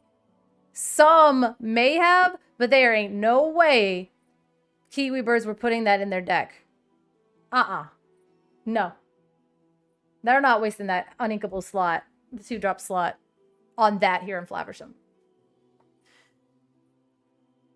All right, we got 20. We got a lot. We got to figure out another way to do this. I need to figure out how to you've seen it across the table. That's not Kiwi Birds. That's just somebody at Set Champs that threw that uninkable thing in their card. Okay, we gotta do this. But like, listen. So we're doing these, and then I think we're onto something, or Garrick was onto something. I mean, we gotta find a way to like look at the art, and we have to find a way to look at the art and not and I have to like name the name because the stats that's crazy. Honestly, me knowing that the ink, what ink combination that it's in, is probably... I'm really just proud of myself to begin with. I need to get, Bobby on that. Bobby was talking about it yesterday. Just like the top of the card, and then I can tell you what it is by the art. I think it's 18? 19... 20.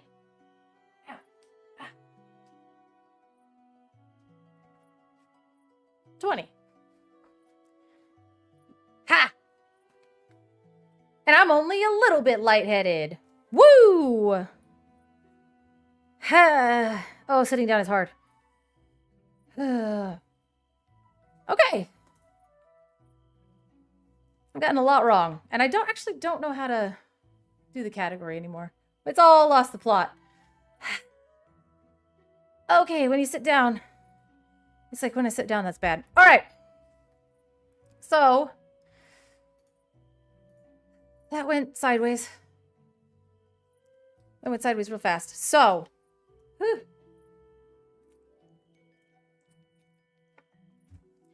this is my score sheet. It's the handwriting of a kindergartner. All right. What? I'm gonna ask Bobby. I was talking to him last night about it. Let's see.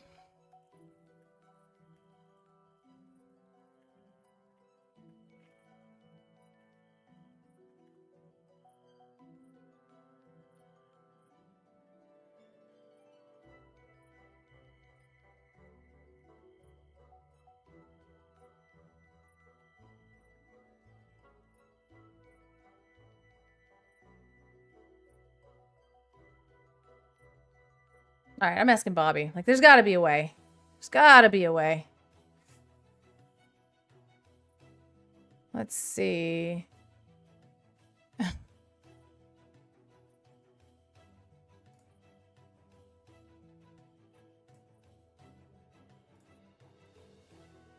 I love it. We started streaming. I was like, oh, I've got a cool game that I stole from JDZ. I'm going to try to do a cool thing.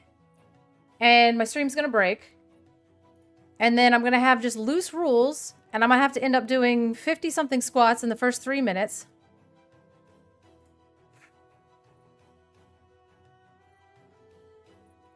And now I'm like, oh, God.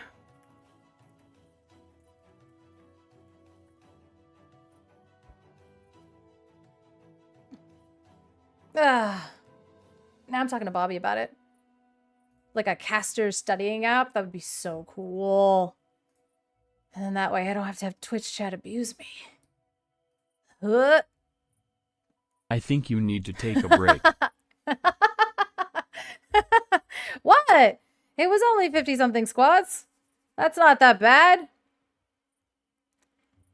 You can have it. This game? Like, JD, I don't know, man. The loose rules kind of fried me. I was like, maybe if they have to use channel points, I won't get overwhelmed. Turns out, no, that wasn't the case. It is fun, though. Like, it is, like, kind of fun. That's why I was like, okay, I think I'm gonna, like, I'll play, and then once I get to 20 squats, I'll do 20 squats, and then we'll play, you know, randomly. But, yeah, I weirdly enough, kind of digging it. Also, yeah, I've seen you guys use your channel points for crazier stuff, right? Yeah, not worth getting lightheaded. I drank water. I drank water. Also, I remembered you're not supposed to hold your breath while doing squats. So, you know, pro tip. By the way, I'm going to be hunting for 58 more JDZ Quest card sleeves. Yeah. Yeah. You know, not holding your breath. You know, lift with your legs. Not your lower back. You know, there's things about squats that I just like kind of forgot. And I think we're back. I think we're totally good to go. But I did have something else that I needed help with today, which was actually,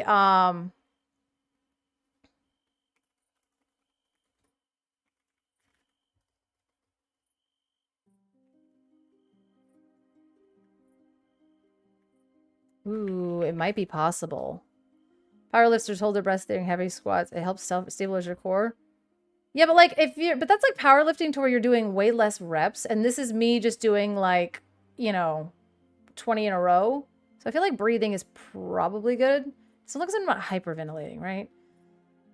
Hyperventilating during squats is probably bad. But powerlifting one really heavy one is probably, you know, not the same. But, okay, so I am in Questlemania, right? And so I did get my... Yeah, lots of squats without breathing will make you lightheaded. Yeah, I mean, you know. Don't hold your breath, yeah. So, I have to build a deck, and they rolled on what the deck building constraints are for the next round of Questlemania, which they said that we can use 4 sets as our card pool to build a deck. And so they told me what mine are. And I'm actually, like, my first response was, are you mad at me? And they were like, no, it was random. And I was like, you're lying. Anyway, so the sets that I got were the first chapter, Into the Inklands, Shimmering Skies, and Fabled. I have to build a deck using first chapter, Into the Inklands, Shimmering Skies, and Fabled. Which, again, that's why I was like, are you mad at me? And they were like, nah, it's random. I'm like, well, that kind of makes sense. So, several years of begging for floor cards, but I have faith. Keep your faith. But yeah, this was my card pool that I have to use to build a deck. And like, I get, is it Emerald Amethyst? Like, this is truly awful. Because what are we doing? I mean, I guess. Do I just cheese it out and just go just like,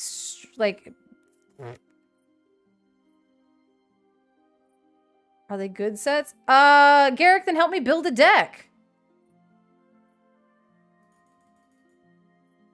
I'm not doing Emerald. I'm trying to win, Reginald. I'm trying to win. That seems a little... Oh my god. Okay, okay, that's what, yeah, okay, that's the direction I was going as well. Garrick was this hyper aggro. You get a vibe and win. I'm not not doing that. Yeah, so we go like this. Or is it Amethyst to pair with the Emerald? I mean, because the Daisy looks pretty. And I dropped my pencil. That didn't take long. I mean, this guy. Yeah. Yeah. Okay. Yep. All right. I feel the vision, Garrick. I see it. I see it. All right. All right. All right. All right. Do we put bonsai in it? Do we put Piglet? Oh, hell. Okay. Hold up. Hold up. Hold up. Hold up. Simba? It's kind of funny. I think be our guest. Yeah, obviously my uninkable count is going to be like half of the deck. But it doesn't matter if you're only inking up to like 3. Look at us. Look at us. Look at us.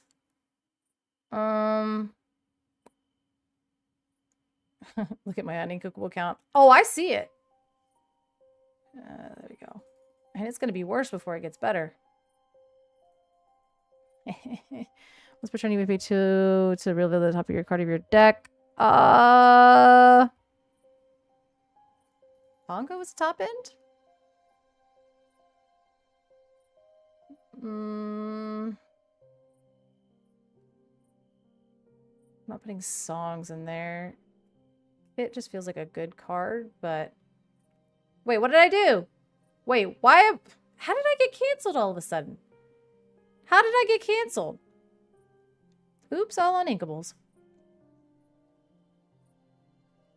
I don't even need any of these cards. The deck's already built. Okay, we need more cards in it, though. There ain't no way. Yeah, these cards are cooked. Oh, is Master's Disaster canceled? I was talking to Humbled yesterday, and Humbled, I don't know why I said that like that. JDZ has Ink, so he will be in Baltimore on Thursday, and I asked Willoughby's. Yeah, I asked Willoughby's. She said her internet is out, which I'm still deciding whether I believe that or not. I'm just kidding. And did I put Shift Clarabelle in here? Like, that seems idiotic, but I'll do it. Like, actually stupid. Humble might be able to tomorrow as well, because Willoughby's cannot. I asked Kim. I asked a bunch of different people, so we'll see what happens. I also don't have my cards yet. So, if anything... If everything is not going to work out, I'll probably, I don't know. We'll figure it out. We'll figure it out. Again, my cards aren't here. Everybody's traveling and working. So it's making it a little bit difficult this week for Masters of Disaster, but we'll figure it out. We'll figure it out. Do I just put all the puppies in here too? Just like forget it. Just move on. Characters get +2 when you're a princess or king. No, no. Why would the show be canceled in general? No. I'm still doing the show. Near because it'll be next week. Because I'm gonna have if JDZ can't do next week, I'm gonna have Willoughby's on next week. Because she was excited. So we are still moving and grooving, you guys. Don't even worry about it. I will let you know if it's canceled, and it's not. So yes. So I host it, but JDZ is also very, very busy. So when he's on it, like when he's not busy, he's on the show. And when he is busy, then I find guests and we play.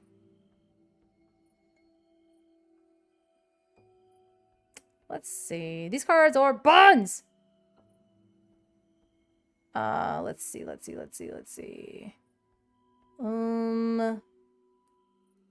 don't want to go above 4, so I don't think. God, these cards are buns. Garrett, get back here. My idea fell apart. There's 24 uninkables in this deck.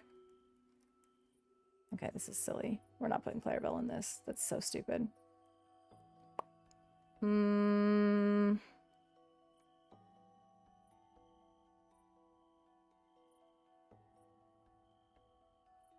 feel like I'm being punished.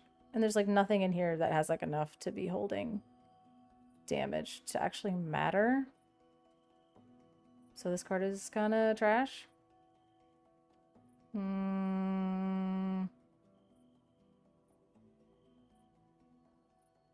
Fine, lock in. What else? I have to like literally just can put more inkables in here. That's all I have to do. Okay, let's see. That's not inkable. And there's no freaking whatever. Like maybe improvise? Put in Nala. Oh, I hate Nala, but yeah, you're right. Get that Nala in here. Rapunzel's crazy. There's nothing even to hold damage in here. Like Rapunzel's just ink.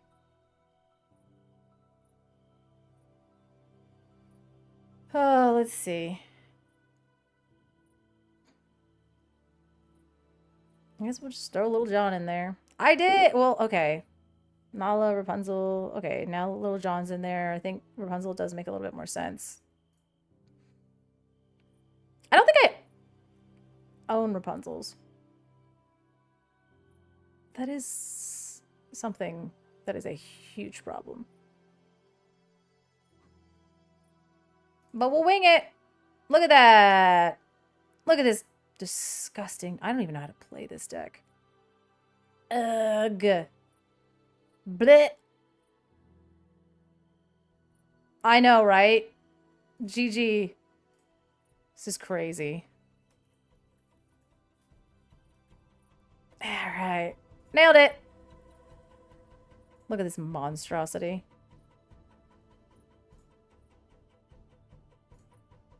Boop boop bop whoop. Wop wop wop. I actually hate it here. Look at this curve. Woo! Ooh. Yep. I hate this. At least the games will be quick. And if they're not, that's on me. Truly an awful, miserable thing to do. But here we are. Yeah, I saw they were like, first chapter, I was like, okay. They're like, Into the Inklands, I was like, okay. They're like, Shimmering Skies and Fable. And I was like, bruh. Huh. Emerald 1 isn't what? Yeah, that's true. So we'll get these to hold some damage. Emerald.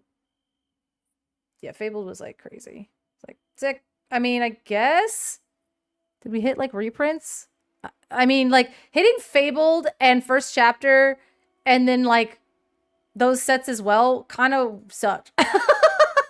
Because Because that's insane. Like, Fabled was basically it's just reprints of the other sets that I was able to have, you know, a card pool from.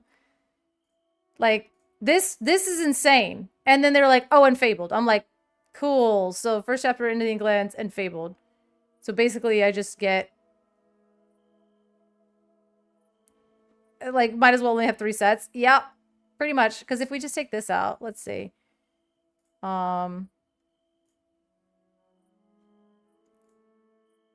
Like, what's actually a new card from Fabled that I really got out of that? That wasn't just already... What was it? Huey? Oh, no, he's like a reprint, too. Like, literally.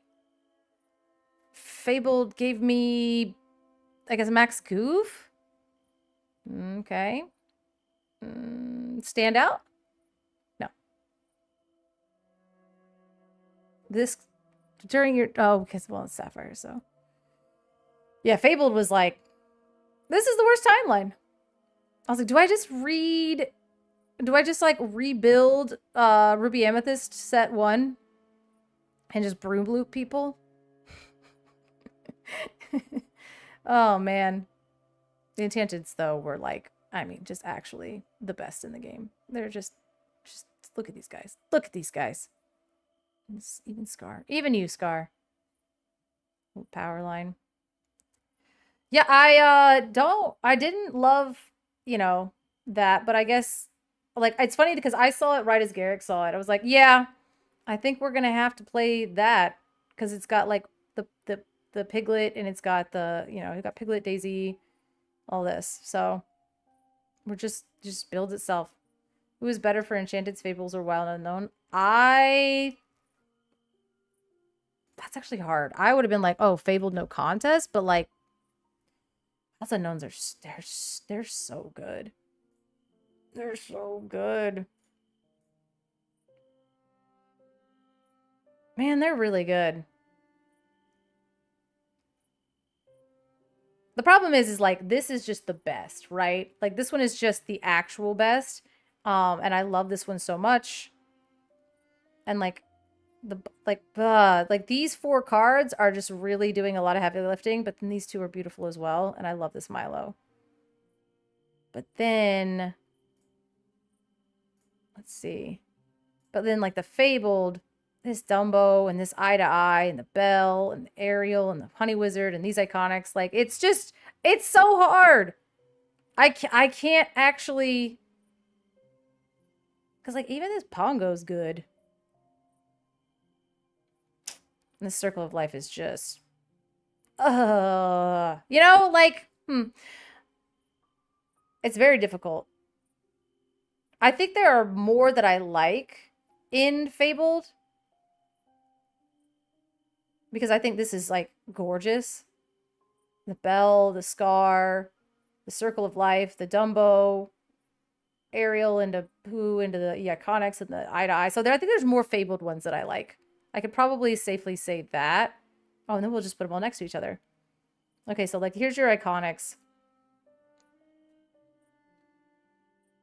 All Fabled had was that Mickey mini card and Goofy movie. Rude. No, because like, look, this Enchanted is great, and I love this one so much. And the Dumbo in person is stunning. And so is the Circle of Life. This card is absolutely gorgeous. And the Belle is like one of my favorite as well. So yeah, I think that Wilds Unknown is really being held up by the Alien and Buzz and Merida here. So Fabled, I think, still clears it for me. Yep, I think Fabled still clears it for me. This card's gorgeous, but... Okay, that card's really pretty. That card's really pretty. That's hard. That's a hard question. I don't like it. Next question. Next question. What do you guys think? I mean, Kobet clearly. So you like the Wilds Unknown better? Oh, you're just saying, I mean, the Mickey and Minnie is overrated. I am the first one to say stuff like that. Like, trust me, I'm like, oh, everybody likes it. And like, they just, you know, like it because it's what, it's still, it's like Nah, they're just so classic, and I just think it's gorgeous. And like the red foiling is so cool, and this mini is really, really pretty. Just that classic Minnie Mouse. Nah, nah, it's not overrated. They're just good, and yeah. At first, I was like, "Oh, I think the Honey Wizard's overrated," but I've seen it in person, and I'm like, "Nah, this card's really good." His little serene, little chubby face. Look at his little chubby cheeks. This Ariel is like perfect. It's not even like it's just supply and demand, right? Like there is not a huge supply and people want it, so the price of it, that's like secondary market stuff. That's just gonna happen. There's one listing. They can list it for $5,000, and if you want to pay $5,000, it's like, yeah, I guess you could do it. If it's unfortunate, but like, this Ariel is so good. Let's see. I don't have Enchanted Firm either, so Whispers in the Well is my vote. Oh, okay. Look how pretty her face is, and I love her little bracelets and like the guy back here. Whispers in the Well. Let's see. No, that's Winterspell. Whispers in the Well. Let's see what their enchanteds do. Oh, the Ariel for you. Yeah, the Ariel is really pretty. I loved this card when it first came out. I'm not a big fan of the Hades. The Cinderella is really neat. I love this, the Headless Horseman. Where'd he go? Where'd he go? Where'd he go? Headless Horseman. Because I love that you can see the horse over here. Yeah, scalpers are ridiculous. I definitely think that scalpers are ridiculous. I don't know if that's like, I think it might be some market manipulation, but the thing with Fabled is it's like, it's not like scalpers might have gotten it, but the thing is like now people are just realizing how low amount of stock there is. So the people that own these cards, like if I had a Minnie Mouse right now and I would throw that sucker up for $4,000 and $4,999 because I just have the Minnie Mouse and I'm like, well, if somebody's gonna buy it for $5,000, I'll give them $1 off. And that's just like the supply and demand of it. But like scalping as in like buying a ton of sealed product and hoarding it and then flipping it and creating a problem is different than I think what's happening with Fabled. Fabled was dirt cheap when it came out. That's true. And then like there just wasn't a ton, like getting a box of Fabled was really difficult for me. But it's just like, if people have FOMO, you should lock in. Yeah, that's kind of how it is. Like people were like really down on Fabled. They didn't want to buy it.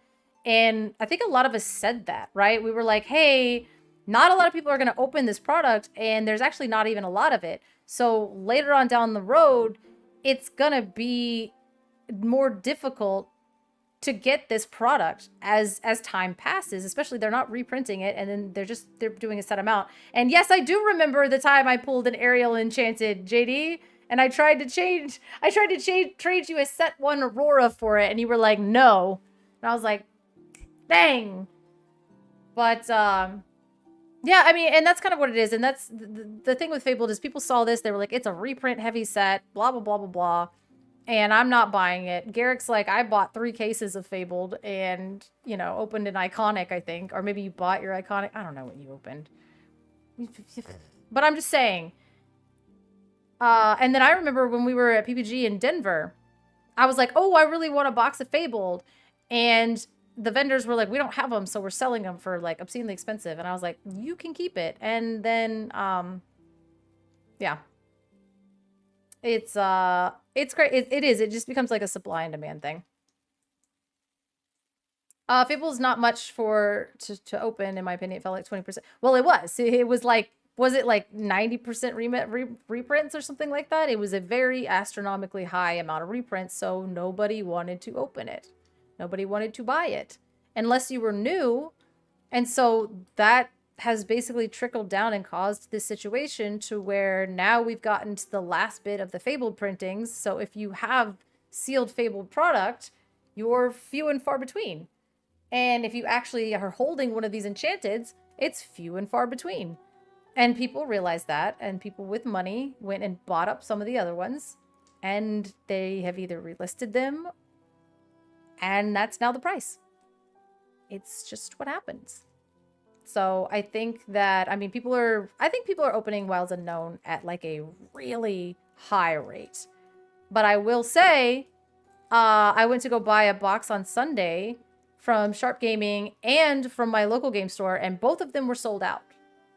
So, and I think Garrick said that Sharp is going to be getting more boxes in on Friday with the big box release. So that might be like their like re-up or whatever that they're getting. So people are buying the crap out of this set, and they are opening it at a really high rate as well. So that's kind of the opposite of what happened in Fabled.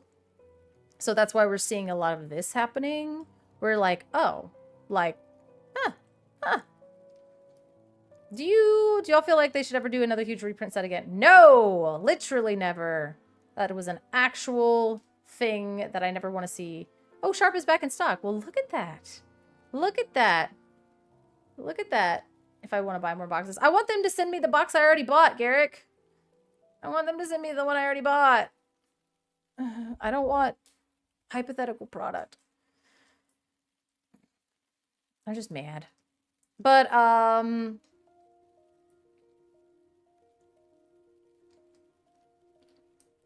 content creators who got used everyone they know and went to the park, got a ton of mats, should be ashamed. Listen, it's so difficult. That is such a it's such a difficult thing. Yes, I mean, I was there from like, what was like 2 a.m. on, and we all sat there, and you know, you do your best, and then people would walk in front of us and they would like bring their kids, and they'd pile out, and they'd be like 2 adults with 2 more kids, and then they would get in front of us, and then the line would kind of chunk back further, and then you see people walking out with tons of mats and immediately taking pictures of them and putting them on eBay. And the pin people do the same thing. Like Disney, the collector side of Disney is a bit wild, and there's some really gross parts of it, but I don't even know if this is okay for me to say. I kind of let it happen, man. Like, I want people to want our product. It sucks. Scalpers suck. They actually suck, but they are also doing, I don't know. It's so, I mean, if you're keeping 3 for yourself, then that's kind of fine, but like bragging is stupid. But I guess, I mean, people are just going to do what people do. It's like one of those things. It's just a thing. And maybe, I guess, yeah, like if they can sleep at night, then who are we to, like, I'm not doing that. And so that's all I can control. Try to navigate my way around their habits and make sure that I can get what I need to get, I guess. But I'm not like condoning it. I'm not saying do it. You know, do those foil mats have just 1 print run? I do believe, yeah, like, because they're supposed to be scalping, or not, sorry, I was like reading the top comment up there. They're supposed to be exclusive. So I think they print, and I'm sure they like, I think from what I've heard is they release so many the first day, and then they keep some stock, and then they release more. So then like each morning, I think, you know, there's like some, so they're releasing it kind of in waves. So every time you go to Disney Springs, you might have a chance to get one. But I actually haven't paid attention to see if people have more mats available. But it is kind of crazy, that exclusive mat thing. But at the same time, I think I saw that they're selling for like 150, which, this is going to be super not popular, but I think it's kind of fine because that costs less than a plane ticket to Disney, that costs less than renting a car and driving to Disney World, that costs less, you know what I mean? So like the people that live here, most of us that got a mat stood in line for like 8 hours and sacrificed our sleep schedules and day and everything in between. So yeah, and I spent $35 on it. But I also drove 2 hours and parked and spent 8 hours in a parking garage and then an hour in the sun, and then dealt with the crowds and the people and all of that. So it's not like I just sat at home and ordered it online, or it's not like I just popped up to my local store 5 minutes down the road and grabbed it and tried to resell it. It's like it was a... It's crazy. I'm so big. I'd be door dashing every 2 hours. Oh my god. It was like, it was a fun experience because obviously, you know, I knew a lot of people in line and I don't regret doing it, and I'm gonna do it, you know, anytime I have the chance. But at the same time, $150 isn't that crazy for an exclusive mat. If you really want one, like if you need one.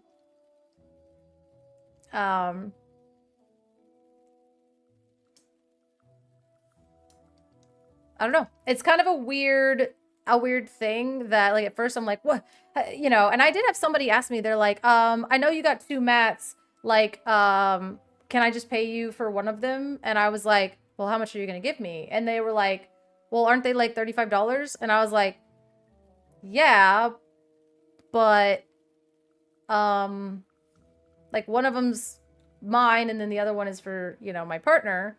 So if you want one of the mats that I have, you're taking my mat. So I'm not going to sell it to you for MSRP, you know? And it was like, I don't want to pay for it over MSRP. And I was like, well, then I will not be the one to help you with this journey of yours. And, I don't know. I was like, I don't know if I'm wrong for that, but like, first of all, that's my mat that I went out and forged for hours at a time. And if you want it, it's worth more to me than I paid for it, because, you know, a lot of my life went into this.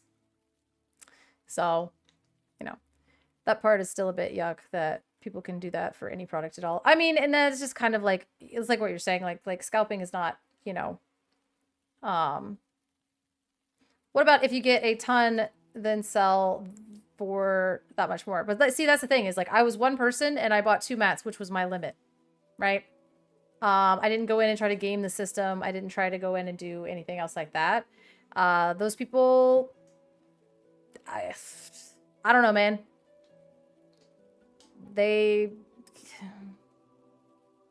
It sucks and it's gross and I hate it and it does create an imbalance, but I do believe that there were more people that were just buying the mats for themselves or their family members as opposed to scalpers. So I will say that I think that the amount of Disney Lorcana players outweighed the amount of scalpers.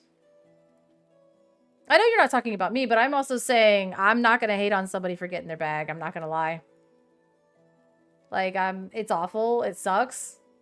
But, like, I'm poor enough to know that sometimes you just do what you got to do. I don't know. And I don't want to, like, judge somebody terribly for that. Because it's hard out here. I don't know. Let's see. Speaking of creators, I saw the flyer for your WrestleMania event, and it looks like it's going to be a lot of fun. Yeah, that's the deck that we literally just built, which is kind of funny. Because I got First Chapters, Shimmering Skies, Inklands, and Fabled. And so we built this deck because, you know, that's the best we could do. Let's see. They got to put more foil on those mats. Those 3 or 4 little foil dots ain't cutting it. So the thing is we were also talking about that. I like it because the mats are only $5 more than, the mats are only $5 more than the regular mats, because the other mats are like, or well, no, they're only $30. So the mats are only $30. So, the regular mats are $24.99 and the foil mats are $29.99. And so for like less than $5 more, you're getting a little bits of foil on there. I would like it if maybe they were like, I would pay $40 if they had like more foiling on them. But I kind of like that if they're only $5 more, you're just getting like a little bit of foil. You know. So again, I think it might be like the price point thing. Like if it's only being, there's only like little dots of foil, so you're only paying $5 more than you would for the actual, and also it's stitched as well. And so going from $24.99 to $29.99, getting the stitched and getting like, you know, that extra little foiling bit, I think that that's really, it keeps them cost efficient, and I don't mind paying a little bit more for those little details. Like I said, I think a bunch of us were like, oh, if they were $40 and had like a little bit more foiling, I think that'd be really nice. I would still pay that, but you know, maybe they're just trying to keep it accessible. But yeah, Bonsai is in this list. This sucker is 99% uninkable. That's not how math works.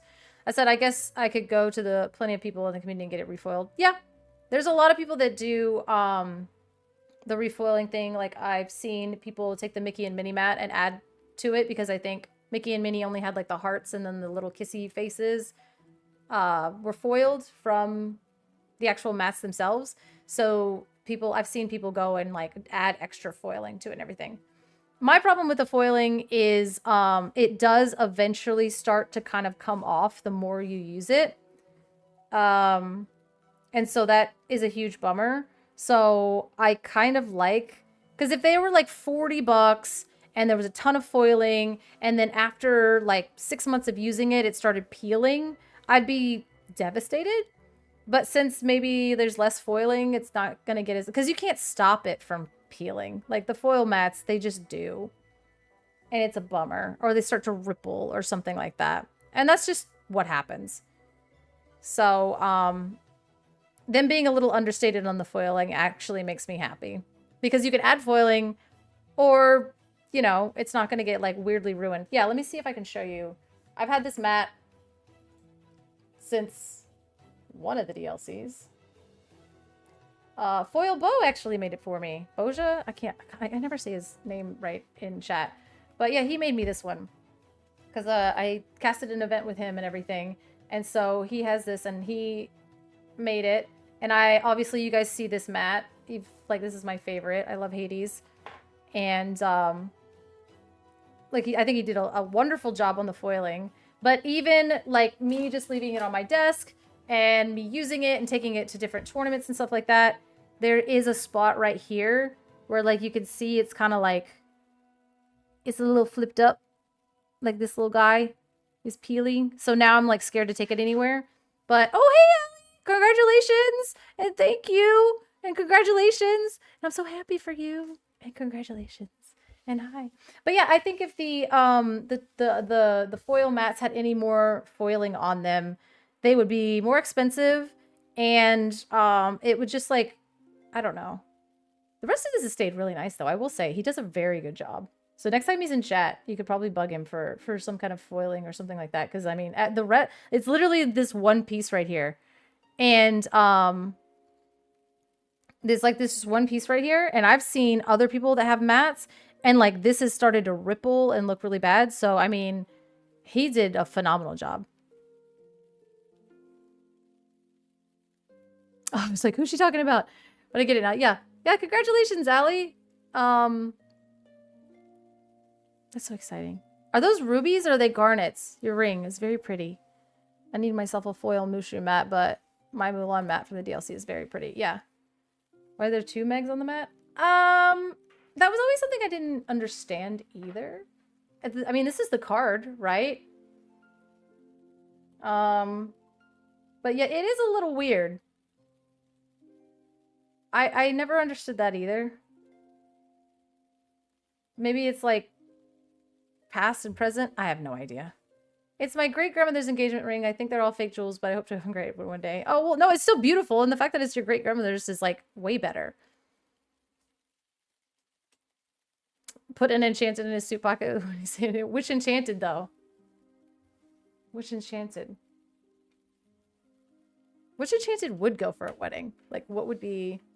So it was invited to the ball? I don't know. No, probably not that.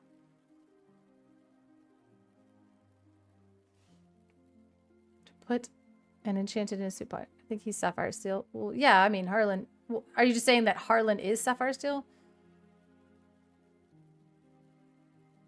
Oh, it's two different glimmers of Meg. All right, guys. Garrick is telling us to lock in. It's just two different glimmers of Meg because this is what this Hades is. He does. He takes the Meg glimmers and. All right, all right, all right. Ugh. We're so bad at this. Of course, the lore guy comes out of nowhere and was like, "Duh, fools." Okay, Garrick doesn't talk like that, but you know what I mean. Goliath. It's got to be an enchanted Alice for Harlan. Maybe. I don't know. Allie, what would be a good card? If you guys were going to have a Disney Lorcana enchanted, like, on you during your wedding, what card would it be? You know Reginald wants a gargoyles mat. I know! We could just get a regular gargoyle mat, then we could foil it out, and then you'd be good to go, Reginald. You're asking him which one he would pick? Which enchanted would you want with you on your wedding day? That's actually kind of a funny question. Like, what... If you were going to get married or remarried or whatever, which enchanted would you want to take with you on your wedding day? Can I say a Minnie Mouse and then auction it off during the ceremony? Is that fine? Can we do that? Like, speak now or forever hold your peace. Also, if anybody wants this, I actually have this $5,000 card. If I mean, you know. My question, which enchanted would you want with you on your wedding day? Like, which one means something to you? Like, if you were gonna have one in like in a pocket, or maybe I don't know if I would sew one into my dress. I think it'd be nuts. I am still doing that. That is still an ongoing thing. I think it's still pinned on there. So, the legs and lore is, I have it pinned. That way it's still there. I've been tempted to get this. I swear to God. Ooh, Cinderella because you had an official Cinderella dress? Oh, wow. Let's take a look at it. He would pick the Steel Arthur. If he could pick any, I'd pick Invited the Ball, but realistically, I'd choose Vanellope to be my sidekick. Oh, that's such a good idea. You just pick the glimmer that you actually want with you on your wedding day. Oh, that's so true. I love that. So we say, Colbert would choose... Oops, you guys can't see it because I'm bad at this. I was gonna say, Invited to the Ball would be super cute. Or you could just give those out with your invitations. Do you want to just give us all invitations, like invited to the balls? You know what I mean? She's like, oh, closed ceremony. That's crazy. So Colbert would choose Cinderella. And then Steel Arthur would be with him. I can't spell Arthur. We found this out yesterday.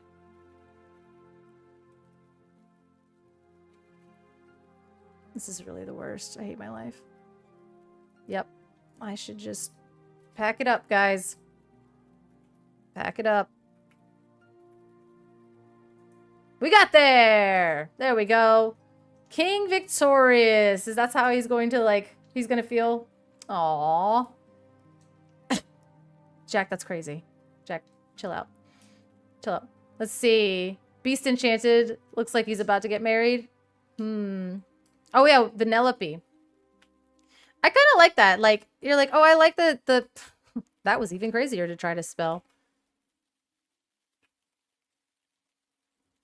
Which one? Which Vanellope? Is it this one? Vanellope von Sweet Sugar Ranch Princess. That way you have your, like, little sidekick with you. Aww. It is a really pretty card. I always loved this card, too. You're right. Like, this is a good one. Let's see. The Beast Enchanted. Weddings are expensive, so now I gotta buy Enchanted. I was just thinking, I was like, what? Like, what? Oh, the D23 version is so much better. You're so right. You're so right. Because, like, her little face kind of looks a bit weird. God, why does it gotta be so weird to spell? Somebody... Oh, here we go. Let's see. The D23 version is... I did like she's just cuter in this one. I just like that one. And also it's $29. There you go, Harlan. There we go. Allie's got you. That's how you guys are getting married. She gets you. They got it by Enchanted. I just think it was like, it's kind of, guy got a free engagement ring. He's already complaining about Bro, weddings are crazy expensive. They're crazy expensive. Oh my God, that's so funny. Every time Allie says something, I'm like, yep, that's why Harlan's marrying her. I mean, even though you guys have been engaged for 20 minutes. But like, you know, you guys are rad. I don't know. I kind of like the idea of that. Like, you keep an enchanted on you because it's like which glimmer would you want with you, you know, on your wedding day? Because, I don't know, like, depending on how you do your wedding day, it can be nerve-wracking. Like I said, I just asked if we could have, like, when you invite all of us, which of course you're inviting me, you just send us invited to the ball enchanted. And then in saying that, I was like, well, you guys are probably like, oh, now it's a closed ceremony. Nobody's invited. Nobody's getting that. But, I don't know. Just like little, like a weird thing. I don't know. Because it's like you guys met for Lorcana, but you don't want to do, I mean, you might, but like, you know, like an all Lorcana wedding is like cheesy, but like, you know, be kind of funny. I feel like Color would do the Tinkerbell Steel Enchanted on my wedding. No. I already did start collecting the regular versions of Invited to the Ball. Oh, that's so cool. I love that. You're like, not the Enchanteds. Oh, she got me. Let's see. Let's see. What was this link? Tempted to get this. What are we doing? Oh, okay. All right. Reginald's, you're nothing if not consistent. Nothing if not consistent. And then this was Kobat's wedding dress. Ooh, it's literally the Cinderella wedding dress. Very pretty.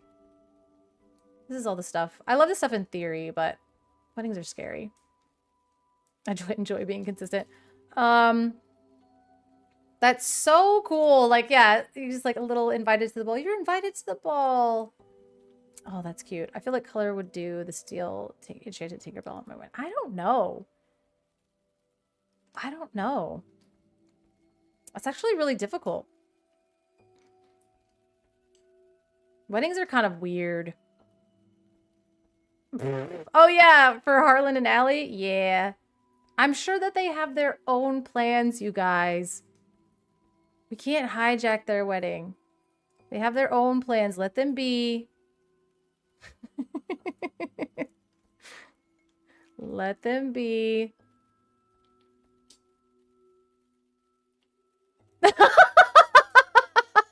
Screw that, their wedding is ours. That's crazy. That's insane.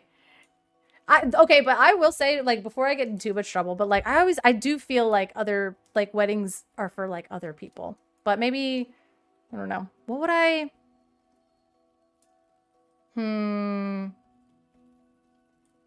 what would be mine? Like, would it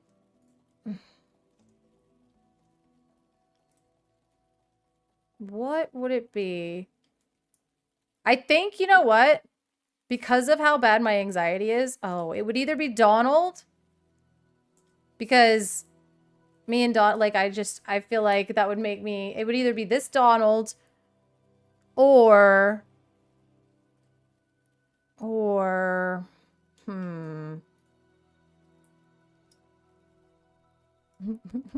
I don't know. This is hard. Just bust in with a Maleficent uninvited. That's actually hilarious.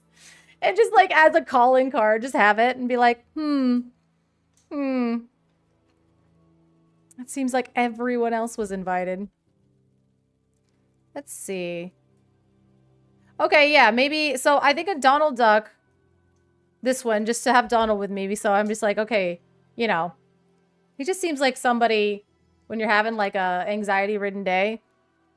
Like, it just keeps me, this would be a good one. Or I would just bring an Enchanted Black Cauldron with me and I'd be like, okay, listen, I got a Mulan and a DLC with this card. I can get through this day, all right? This card has gotten me through some hard times. If I could do that, then I can do today without having a full panic attack. That's probably my choices. Would either be Donald or Cauldron. Because I'm like the least sentimental person when it comes to things like that. So, of course, it'd be a weird card.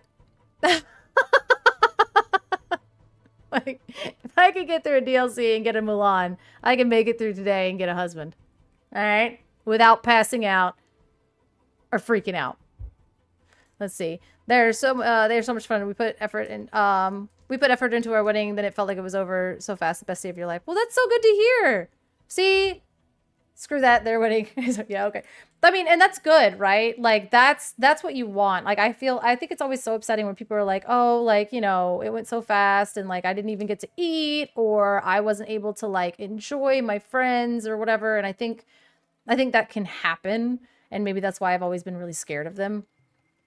Because like, it's like hard, but like now we're like older and adults, so we can just kind of be like, hey, by the way, shut up. This is my party. You know? That'd be good. You guys gotta play Numa Numa like once, you know? No, you don't. You don't have to do that. You absolutely do not. Please don't do that, actually. I'm formally requesting that you don't. All right, sick. We still have people telling how much fun they had at our wedding, and it was 12 years ago. You guys need to throw a party. That's what tells me. You guys need to just throw an actual party. Because you're clearly very good at it.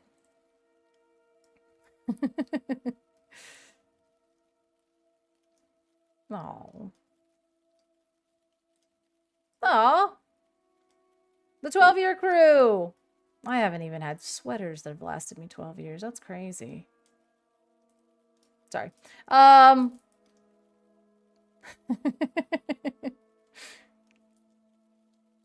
what, like, when JDZ is like tells me how long he's been married, I'm like, that's not a real number. That's not a real number. That's like adult stuff. That's like fairy tale stuff. Oh, there's so many stories about weddings at the moment. I think we're both set on doing private things just for us two, less anxiety and less argue in family.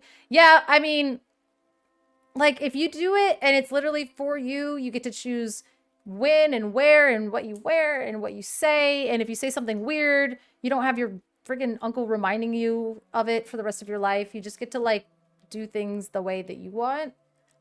I don't know. I always like the idea of that. It's just like a very personal experience between the two people that it really matters to, you know. But because, again, I'm like, I got a ton of anxiety. And I ain't trying to tell you how much I like you in front of my grandma. That's crazy.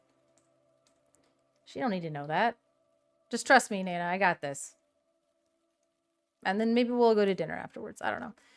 Just invite me, Color, and yesterday we'll party in the night husband. You got here just in time.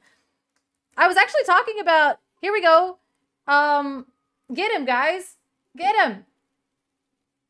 He's the one that did this mat. We were talking about this. Yes, they made it into the guest list. Yeah.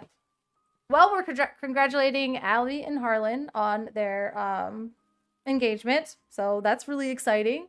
We planned their wedding for them. And then they told us, no, they're doing their own thing, which is completely... That's acceptable. But, no, yeah, we were talking about the foiling on the mats and everything. And I said, even like some of the mats are... Like, if they were over-foiled... well, you know, a nice place to get married, Asheville, North Carolina. I mean, yeah, but every place is so expensive in Nashville to get married, unless you just go out in the woods and get married, in which case there's a high likelihood that you're on somebody's property, and that doesn't go well. Best wedding advice we got was just to focus on 3 things that you each care about. If something goes wrong that isn't on the list, you're not allowed to care about it. Huh. Interesting. That's kind of fair. Because things, I mean, I think that's also the beauty of like maybe doing it like such a private thing is like just going with the flow of the day. You're like, okay, the goal today is by the end of the day, we'll be married. Good goal. Our flowers weren't right the day of, but, oh, your flower color wasn't right on the day of, but it wasn't on the list. We chill. All right. True. For us, it was the venue, food, and then photos. Venue and food both made photos better because everyone was smiling after they ate tasty food. Right. Yeah, there you go. Yeah. Again, my goals would be really low. I'd be like, okay, by the end of this day, we will be married. Hopefully, no one will have been caught on fire. And everybody, there was no ER trips. I don't know what kind of weddings that you would have that would need that. But you know what? I have a lot of bad luck. So, help, my baby is beating up my internet. You know what? There's like, have you tried unplugging it and plugging it back in? The baby, I mean. Don't do that. Bad advice. Don't listen to me. Don't listen to streamers for advice on your babies.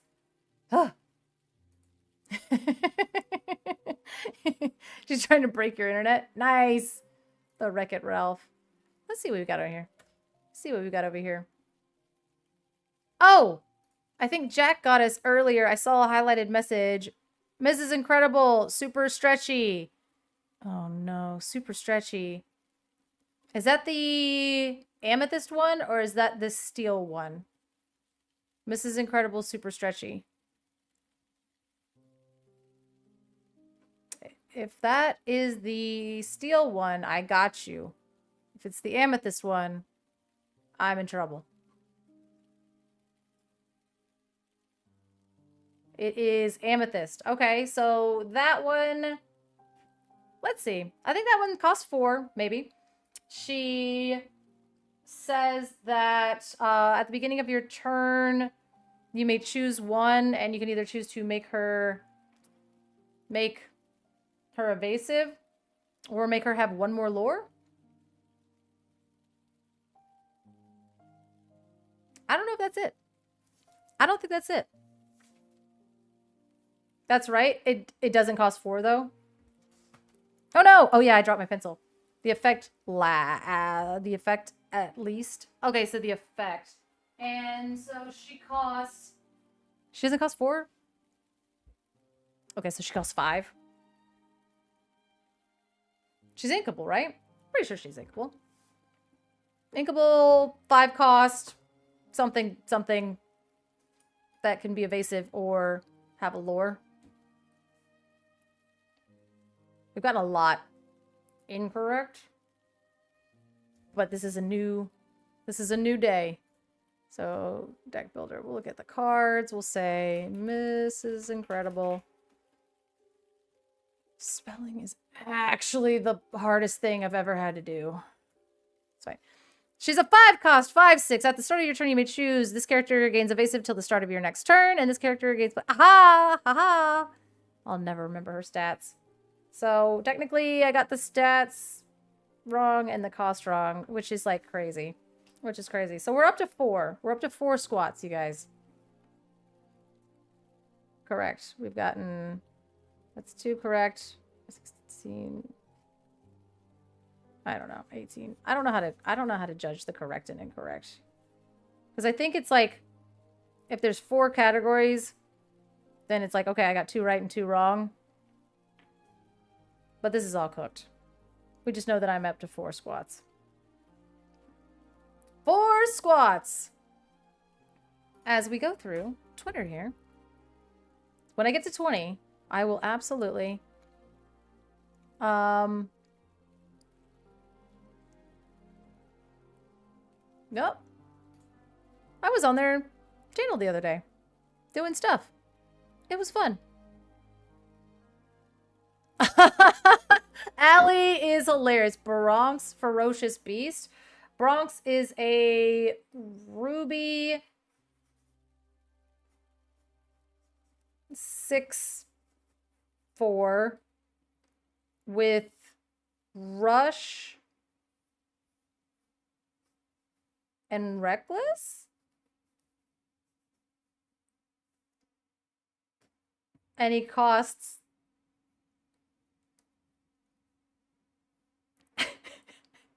oh my god, what does he cost? What's wrong with him? Is he inkable? Oh my god. I don't feel like he costs like 6, but I feel like he should if he's inkable. He's got Russian Reckless, right? Right? And he does have 6 strength. Is he a 6'3"?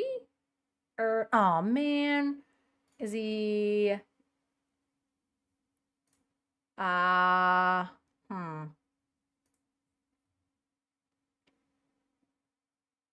He has 6 strength, and he's ruby. I do know that. I think. I know some things. He's a 6'4". Okay. Sick. Okay. So 6'4", ruby. He's got rush. He's a gargoyle. And he does have reckless. He's not evasive. That'd be crazy. He does have reckless and a rush, I do believe. I mean, he's ruby, so he's uninkable. Uninkable would be my guess. But of course, you know, who really knows? Is it rush?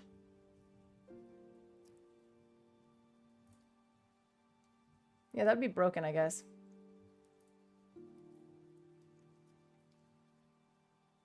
Is that just what he is? He's just like a uninkable, reckless 6'4"? He's a 3 cost, inkable 6'4" with reckless with stone by day. Ugh. God. Yo, this card's kind of good. So I got the cost wrong. And I got part of the ability wrong. 3 cost Bronx, ferocious beast. He's a 3/4. I was gonna say, yeah, if he had rush, I guess he'd be broken. That's why I was like, yeah, if he has rush. Is there anything that gives him rush? It's not like Peter Pan or something like that. No, Peter Pan gives evasive stuff like that. What's giving him rush? I saw him rush out the other day, and I was like, Jesus. Well, not Amethyst Cogsworth. That's not what the deck that I saw. Xanatos. I know Xanatos can. Maybe I saw something else rush out. It was an Amethyst and Ruby deck that I saw. Him being able to be Thunderbolted is actually tragic. Because I don't... Him being able to be Thunderbolted is kind of tragic. Not gonna lie. Oh, I know what I saw. It was like a Maximus deck. That's why this was in there. I was like, why was this in that deck? Why would I, like, it was literally in a Maximus deck. So it had the Tinkerbell, the 1/1 Tinkerbell that says, like, when you exert, or when you play something with, like, over 5 strength or less, you can exert it to gain 2 lore. It was, like, him and Bronx and, like, Maximus in a deck. The game that I was watching, they won, but I don't think that it was a good idea. Insistent Fairy. Yeah. Yeah. Yeah, Tinkerbell's 2 words, which is, like, annoying. Yeah, Insistent Fairy. Yeah, that 2 costs 1/1. Look at you. Hungry for lore needs to get in here. So that's 2, 4, 6, 8. So we're up to 8 squats. I'm up to 8 squats. I like to batch them all together. Oh, man. Dude, if Bronx had Rush instead of Reckless, the card would be actually insane. So I think it would be a little bit too good. A little bit too good. The moment we've been waiting for is here. Join me, Garrick, this Saturday, May 16th at Team Ink Invitational. Will we be covering the beginning of Infinity? Which decks will rise to the top? Maximus Team Champion.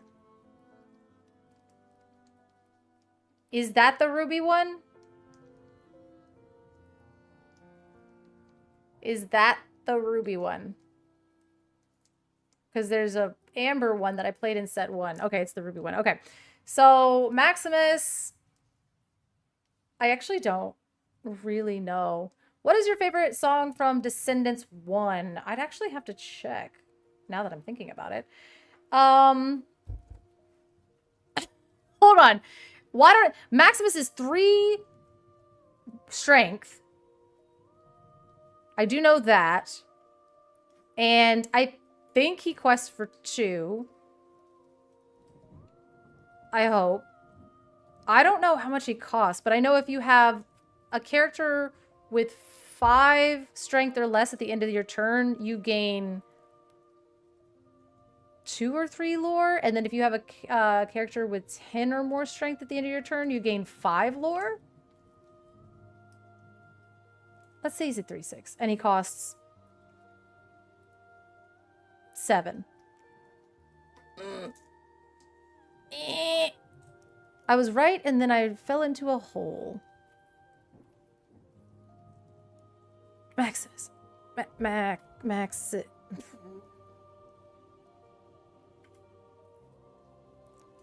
Team champion. He's a 3/5, and he costs 6, and he's inkable. Oh, he quests for 2. That's fair. So, got that. A 3/5, not a 3/6. At the end of your turn, if you have any characters in play with 5 strength or more, you gain 2 lore. And if you have any play with 10 or more, you gain 5 lore instead. See, I know it does. I know what this sucker does. I didn't know he was a team champion. I played the crap out of this guy. This 5 cost 4/5 with bodyguard. Amber Sapphire, guys. It was hard times. It was hard times back then. Goliath, Guardian of Castle Wyvern. That's not a card. That's not the Steel Goliath, is it? Is his full government name Guardian of Castle Wyvern? Yeah, I was like, that's not the Steel one. 2, 4, 6, 8, 10, 12. Well, we're up to 12 squats, so let's try to do better here. Clan leader. That's what I thought. I was like, okay, Guardian of Castle Wyvern. Sorry.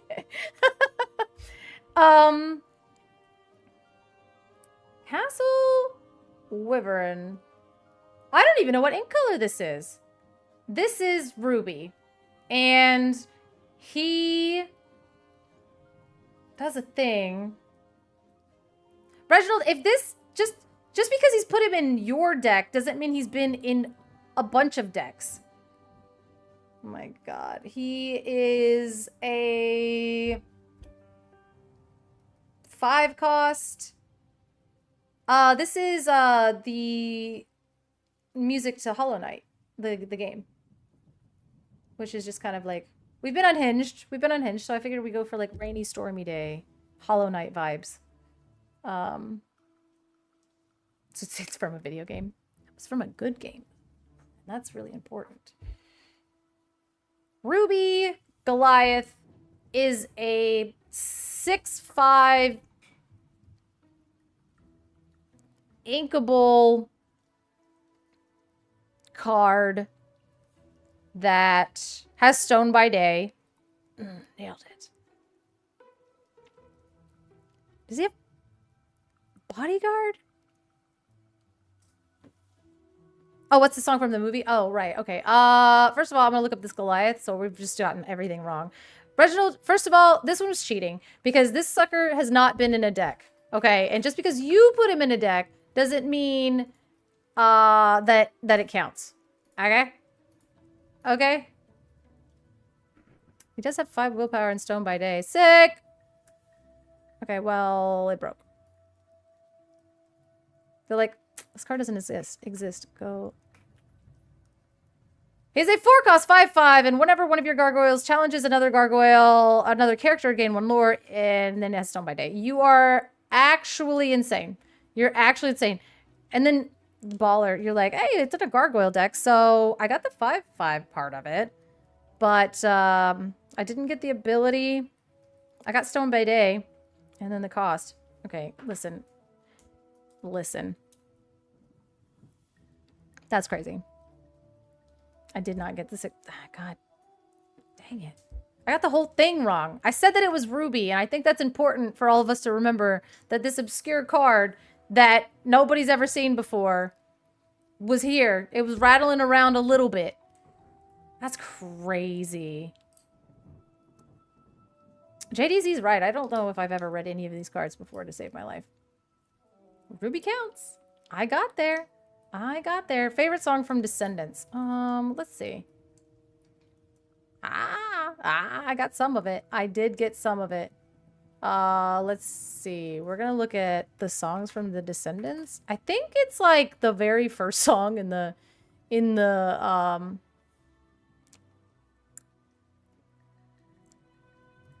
movie. Let's see.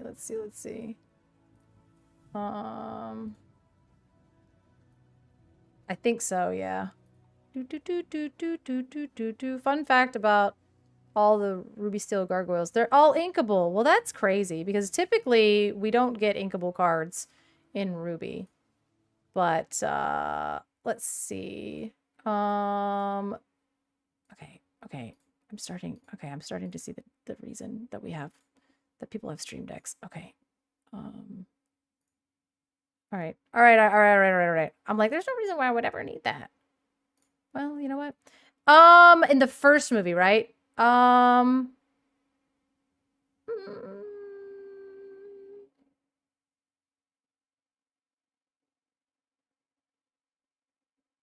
Yeah, I think it's Rotten to the Core, the first one.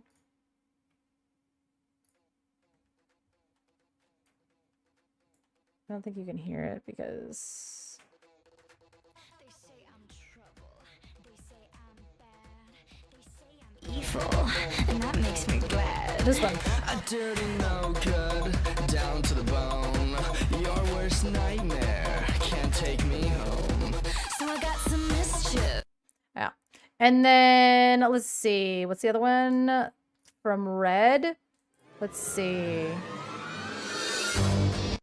This one? No.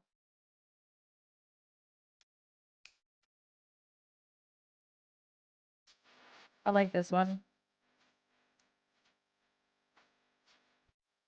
Oh, chill.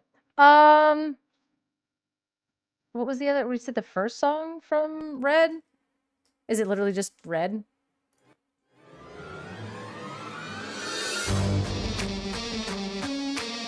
Yeah, I like this one. I'm guessing cards and listening to songs. What did you think here? What did you think? I'm a rebel, I'm a menace, I'm a one-girl riot. Yeah, I like this one. Yeah. Yeah. Slipping through the shadows like I'm ultraviolet. Yeah. Hearts on the walls, but no love in these streets. Appetite Rapunzel, ready for adventure. Yeah, devil on my shoulder and it won't be quiet. Yeah. That's the Amber one. She costs 2. She's a 1/2. And she says... No, I don't... Jolly Decor sounds like a Christmas song, and I don't vibe. Let's see. Okay. Rapunzel, Ready for Adventure is...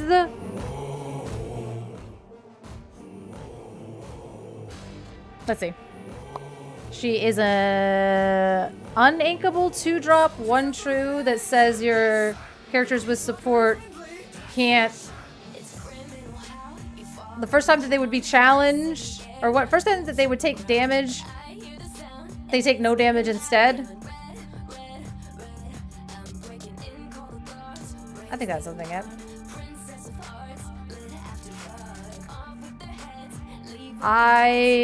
Close.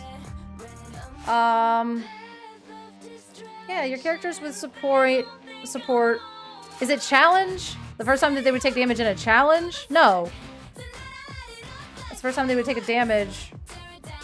The next time they would take a damage, they take no damage instead.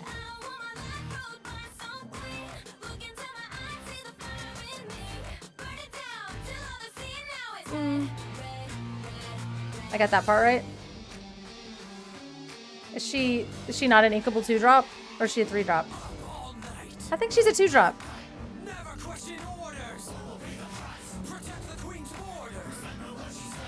She's not inkable. She's a 2-1. Or a 1-2. Ain't no way. Ain't no way.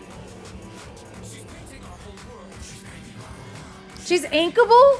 Stop! And she has support. Alright, she's inkable.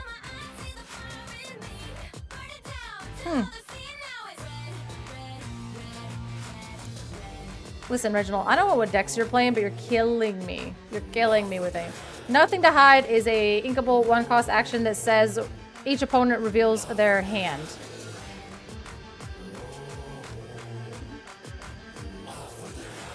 One of Ed's decks. What is Ed playing Nothing to Hide for? Fantastic multiplayer card. But, Alright, before we get actually destroyed. Kronk. Laid Back. I got Nothing to Hide correct. There ain't no way. Nothing to... Noting to Hide. Nothing to Hide. Each opponent reveals their hand. Draw a card. Dang! Okay, it says draw a card on it. That's why, I did. I said each opponent reveals their hand. I forgot the draw a card part. But it is a inkable 1-cost. I said that. I said it because I know it's a really good multiplayer card. It's actually not that bad. Like, it says draw a card on it. It says draw a card on it. It is an action. We're putting it in a shark deck. Did Ed have it in a shark deck? Because that's actually would go really well in the Robin Hood deck. If I'm being honest. If we're being honest here. Let's see. Let's see. Kronk Laid Back. Kronk is a Floodborn. Yeah. Yeah, that would make sense. It would be like a red-blue shark deck. Yeah, it says draw a card. It costs 1. It's inkable. That's not bad. Kronk is the Emerald and Amethyst one, right? He's Emerald, Amethyst. He's got Ward. He says something to the effect of if you were to discard, you actually don't discard. Probably quest for 2. I think he's a Floodborn, so he has Shift. He costs 5. But then Shift... Is he Shift? Oh, man. This is actually difficult. But I think Kronk says if your opponent would, like, basically, if your opponent would make you discard 0 instead. You just don't. You just straight don't. It is an uninkable 5-cost. It does not Shift. It has Ward. I did say Ward. Quest for 2. If an effect would cause you to discard one or more cards, you don't discard. I got this one. I don't even care. I don't know. I don't remember if I said it was inkable or not. Doesn't matter. I got it. I nailed it. Nailed it. Nailed it. You can't take this one from me. I actually nailed it. Baymax, Giant Robot. Okay, hold on. Giant Robot is not the Healy one, right? He is the Healy one. Because I was going to say, Giant, you can't... I said, Benji, we got to do semi-playable cards here. If Giant Robot is literally the 8th cost robot that we're going to be able to cheat out really soon, I hate it. Is that the inkable 8-cost robot? That's not the Healy one, right?